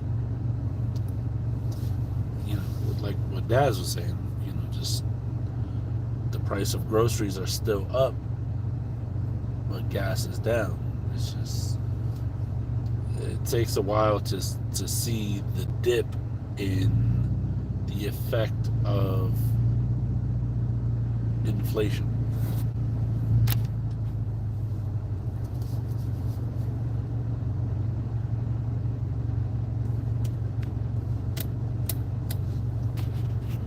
All right, Daz, have a great night. Email me. I'll send you my number. That way you can just hit me up when you need help with editing and stuff, and we'll go through it together. All right.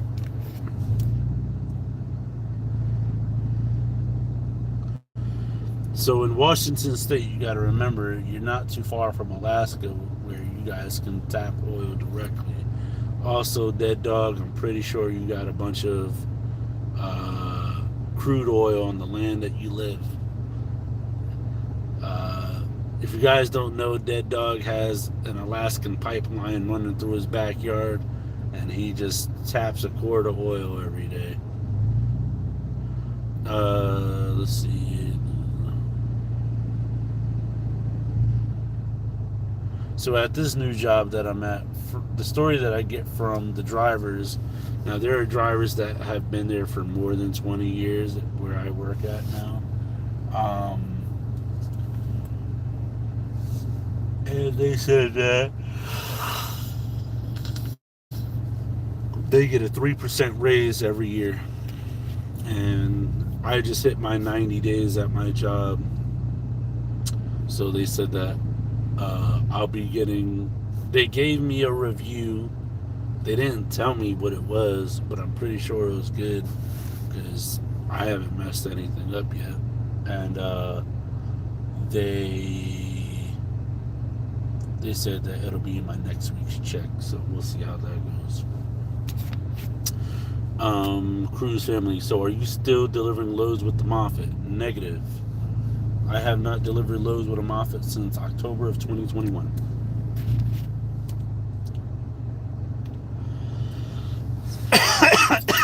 Yeah, he's tapping oil all right. That ain't the only thing he's tapping. He's tapping natural gas too. Those damn burritos. Cruise family, I have not, and respectfully, I have not divulged or will not divulge what I do now for work. It is, I do drive CDL trucks though, I'll tell you that.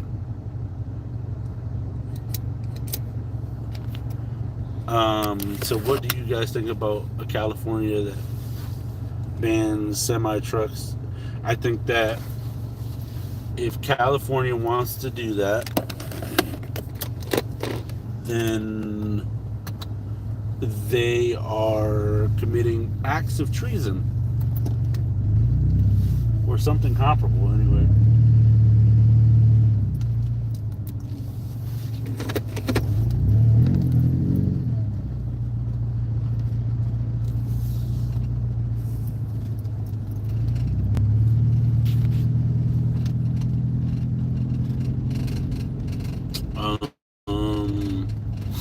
Oh my god, is my nose bleeding? Oh no. I just had like a weird sensation that my nose is bleeding. Alright. Cruise family said, so when will that come out, man? I want to keep up. Oh, I'm sorry. These bumps. I want to keep up with your endeavors. When will what come out?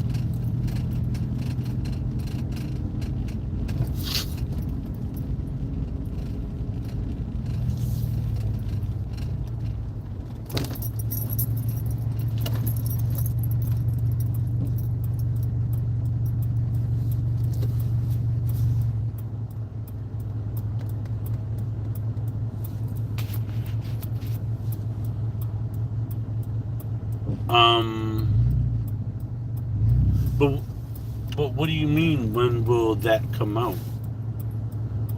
I get what you mean, like what the new job is, but you mean like videos and stuff? Oh. I think that guy just ran the light.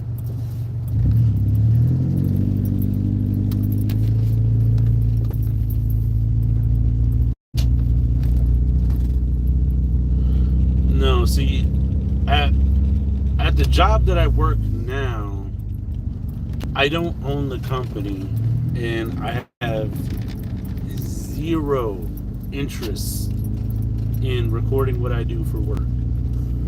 Number one, because it's not that interesting.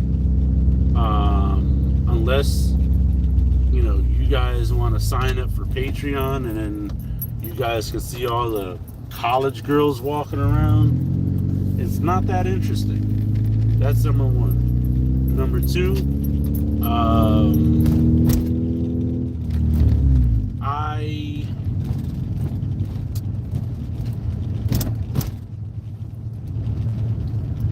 how do I say it without sounding like a complete a-hole? So number one is my job isn't that interesting. Number two,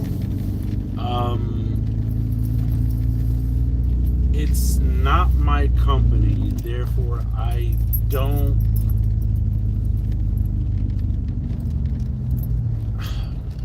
I'm really trying to word it so I don't sound like a complete douchebag. Let's just say I don't think that the owner of said company would appreciate if he saw my videos, because you got to understand, this YouTube channel that you watch, it's under my company name, which is still a thing, by the way.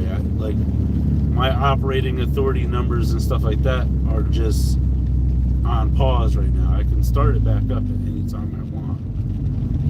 But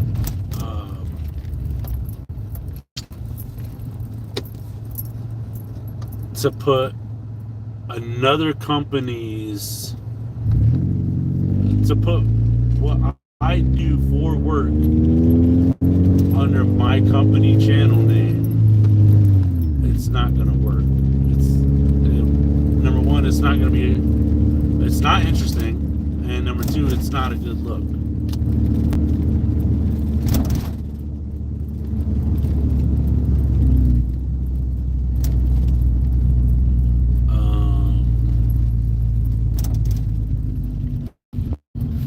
Kurt, for a second there, I thought you were talking about California almonds. I thought you said lots of almonds, but you said lots of almost new truck parts available, very reasonable. Not kidding. Yep, I got a video on that. I haven't done that yet. I have a video on it. It's just, this is part of the editing. Like, this is what sucks, because I work, you know, Monday through Friday, and I'm working almost 14 hours a day, and then trying to squeeze in a little bit of family time, and then I still got to do editing, and oh man, but I have a video on that, Kurt. You stay tuned for that. The best way this country could support the transportation industry would cut out the diesel, because right now there are companies at almost 50. Yeah, for sure, Dead Dog. Hey, Cruise family, make sure you read what Dead Dog just said. Make sure you read that. Read it twice. Alright. I'm gonna let you guys in on a little something real quick.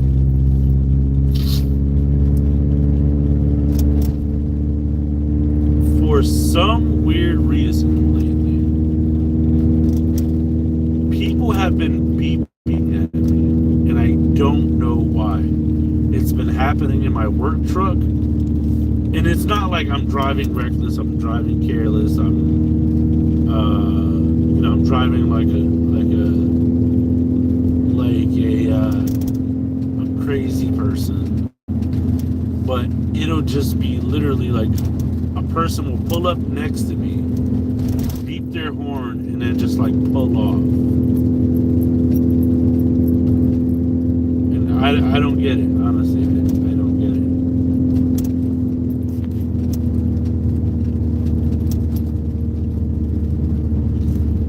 Oh, sorry, Cruise family, I didn't see your comment. I'll read it in 1 second.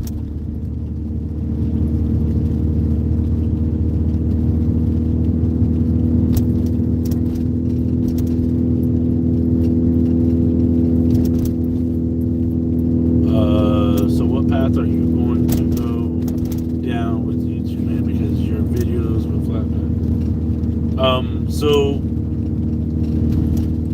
this is part of it. So here's the thing. When I tell you I literally have content that you guys have never seen before, it's just with the amount of hours that I work in my regular job now, I don't have all the time that I need to go through the archives to look for them. So every now and then what I do is I go and I find older content that's kind of like pertinent to the times that we're in now. So like I don't want to post a video from summertime when it's winter, you know, like it doesn't make any sense. See, now this guy is flashing his lights at me. I don't get it.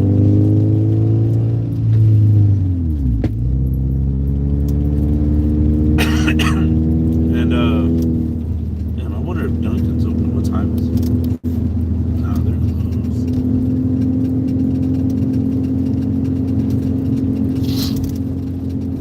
But so what I do is I'll go and I find some of my content that's on YouTube that may or may not be public, and then I republish it to the channel so that way you guys have something to watch. But when I first started this YouTube journey, way before you found us, Cruz family, I used to post content 6 days a week, and then I eventually bumped up to 7 days a week, multiple times a day. But I don't have it in me anymore, and then also my channel isn't monetized anymore. So if you're new to the channel and you're just watching this live stream, I'm in the process. For some reason there was an issue with them receiving my appeal, so I have to reapply for monetization, and I'm like 75% sure I'm not gonna get monetized again. Some more behind the scenes stuff that you guys didn't know about. My channel has been shadow banned for a while. I would suck at the FMCSA. I literally would suck at being any of that.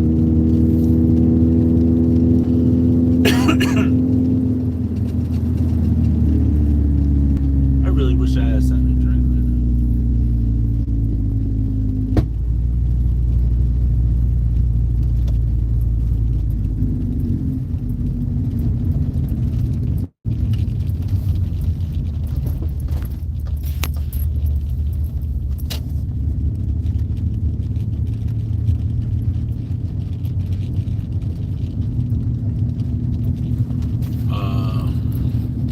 Yeah, actually, so Rick James said, I'm a YouTube celebrity.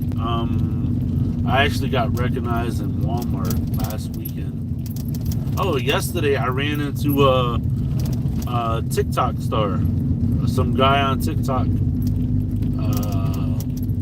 I thought I was following his videos, but apparently every time his video pops up and another guy, his videos pop up on YouTube, I always like them, so the algorithm always pushes them for me to watch them, which is fine by me, but I thought I was following them, which I wasn't. That's okay.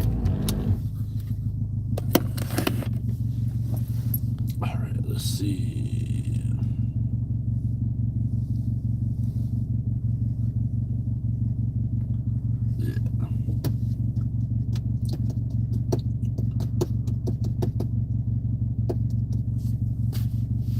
Hey, Cruz family, If you have any questions about driving the Moffat or anything, or tips and tricks,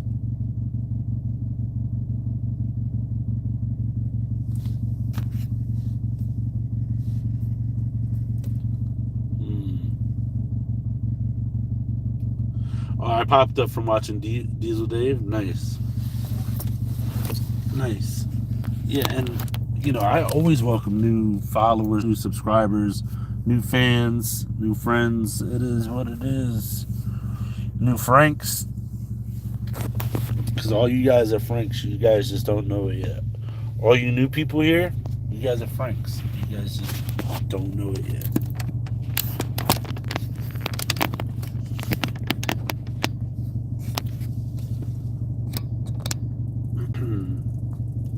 Frank's Red Hot? Nah, we're talking about a different kind of Frank. And that's how I know if you like a genuine fan, you'll know where it comes from. And that's the thing. Like, you see me in public, all you gotta do is be like, "What's up, Frank?" And I know it's an inside joke. Like, everybody, anybody who's a dedicated fan of the channel and of the following, I've been saying that since the beginning, since the start. What's up, Frank? And it was so cool because I actually had a subscriber. His name was Frank, and he always thought I was talking directly to him, which I wasn't. I was just saying, "What's up, Frank?" And yeah, it was just so funny.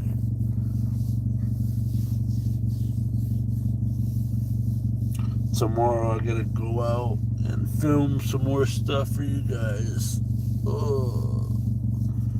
And then in the small amount of time that I have, I gotta figure out a way to edit it. But it's gonna be at one of my favorite restaurants.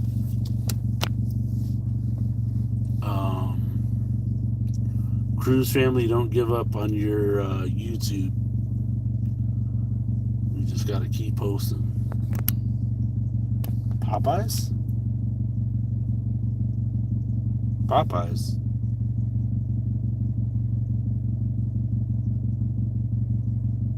What do you mean Popeyes?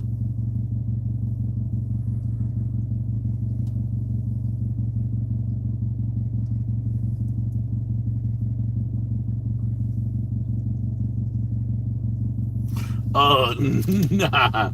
No. This is like an authentic Italian restaurant. Like a place I've been going to since I was not a baby, but a kid. Like, my mom used to waitress there. And it's really like, this family is from Italy. Their restaurant is amazing. The owners are great. The owners' kids are great. They're like my age. Cruise family. The Frank's Italiano. No Frank Italiano. What the fuck? I don't think Chicago would have good Italian food, bro. I really don't.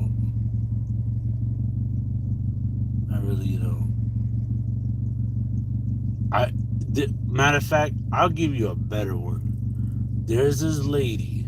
I've seen her maybe like 2 or 3 times on TikTok. And she makes pasta.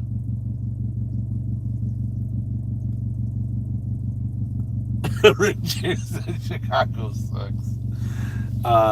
She makes pasta. She's like a little old dainty lady, like little and old dainty lady, and she makes pasta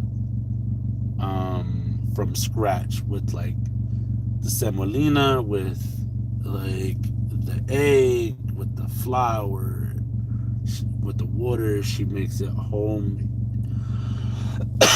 Man, my throat getting dry.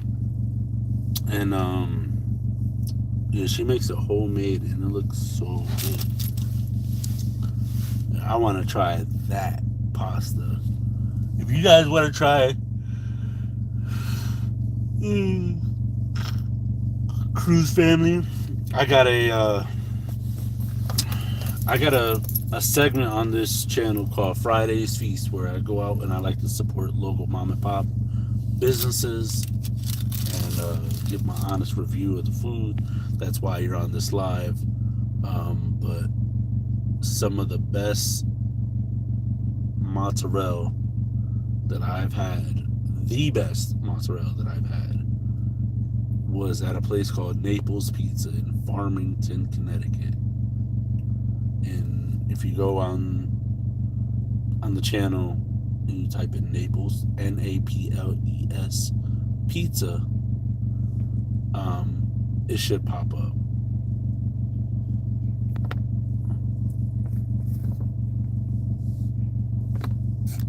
Nice, Dana. Al Capone's brought Italian food here, man. Yeah, but it left when he left, so got him. Alright, speaking of leaving, I'm about to head out, guys, because I've been up since 12:30 midnight Friday morning.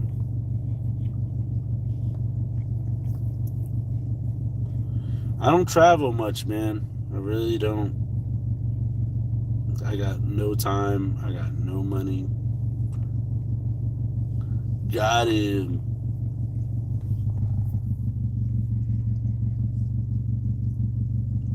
I got no time, no money, no energy to spend on traveling.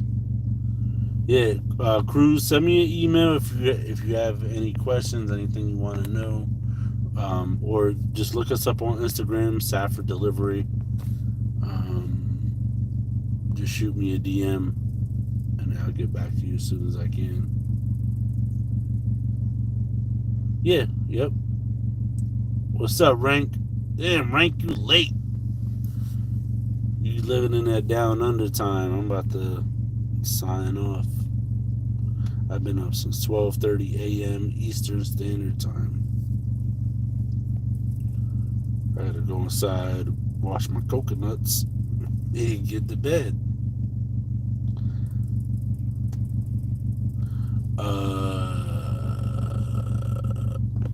So Rank, you didn't miss anything good. I give that food like a 3 out of 10. Like it wasn't like the best part of the meal was the green beans. The green beans.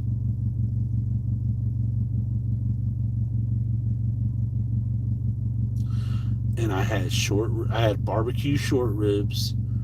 I had cornbread. I had collard greens, brisket, and sausage. And the best part of that meal, and green beans. And the best part of that meal was the green beans. The sausage was good. And the green beans would have tasted way better without the tomato sauce that they put on there. Alright, you need dinner ideas? Alright. How about a Swiss bacon burger?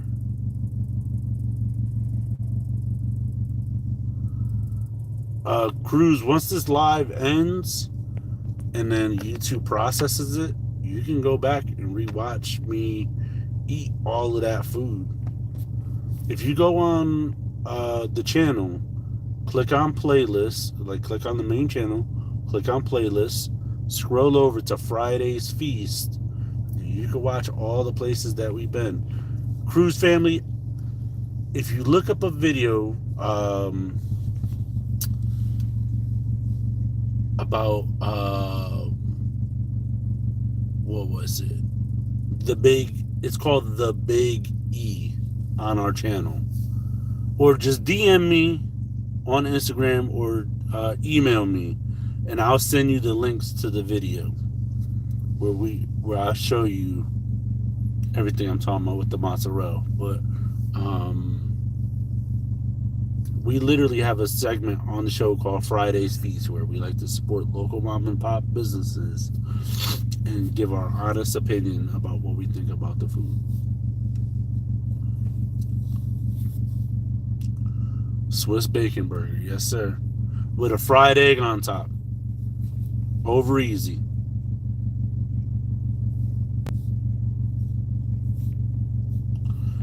A Swiss bacon burger, don't over season it, just salt and pepper on the patty, fresh cracked black pepper, and Himalayan pink rock salt. The best. It has to be fresh cracked black pepper. If not, doesn't count.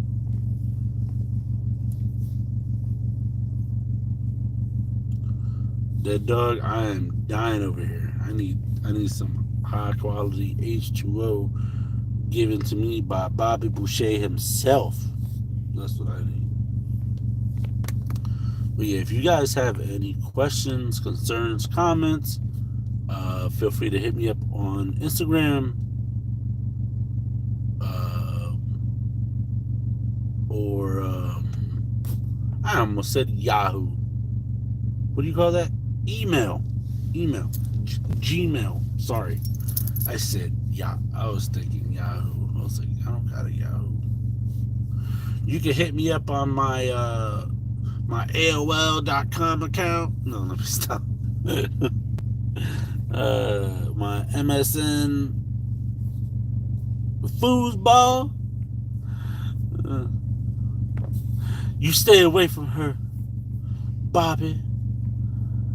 She's the devil. She's not the devil, mama.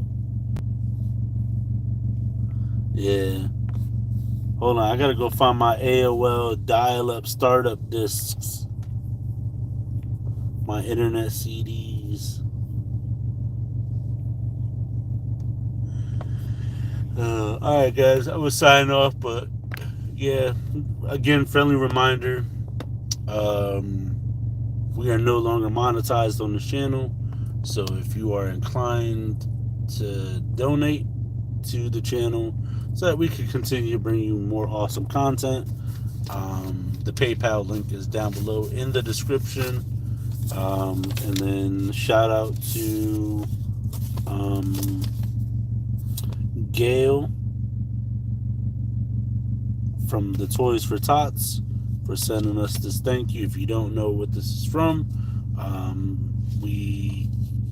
my company, as well as some of you guys, helped us raise a little over $500, where we went toy shopping and we donated to the Toys for Tots toy drive, and with our help, over 12,368 children in Connecticut were able to have Christmases this year. 12,000.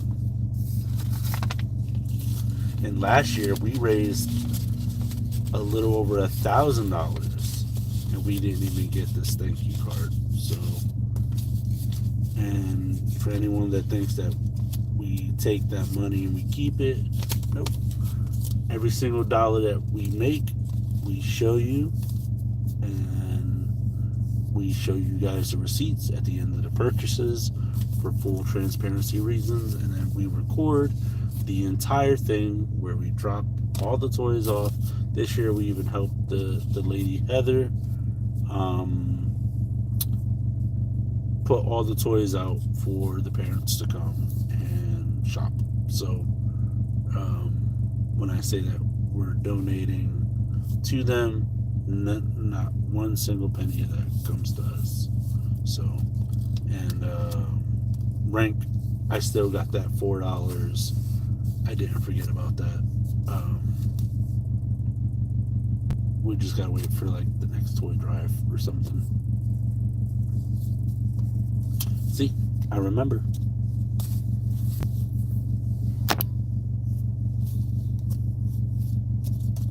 Yeah, but I do love you guys. I do appreciate you guys. Stay good, stay safe, get some rest, because I am thirsty and I'm parched like pipe. So I'll see you guys later. And again, you can hit us up on the Instagram or the Gmail or any of our other social medias. Yeah, so I'll see you guys later. Have a great night. Be good, be safe. And Cruise family, make sure you go back and watch this live, but like on replay, and then you could watch us eat all that food. All right, Frank, have a great night.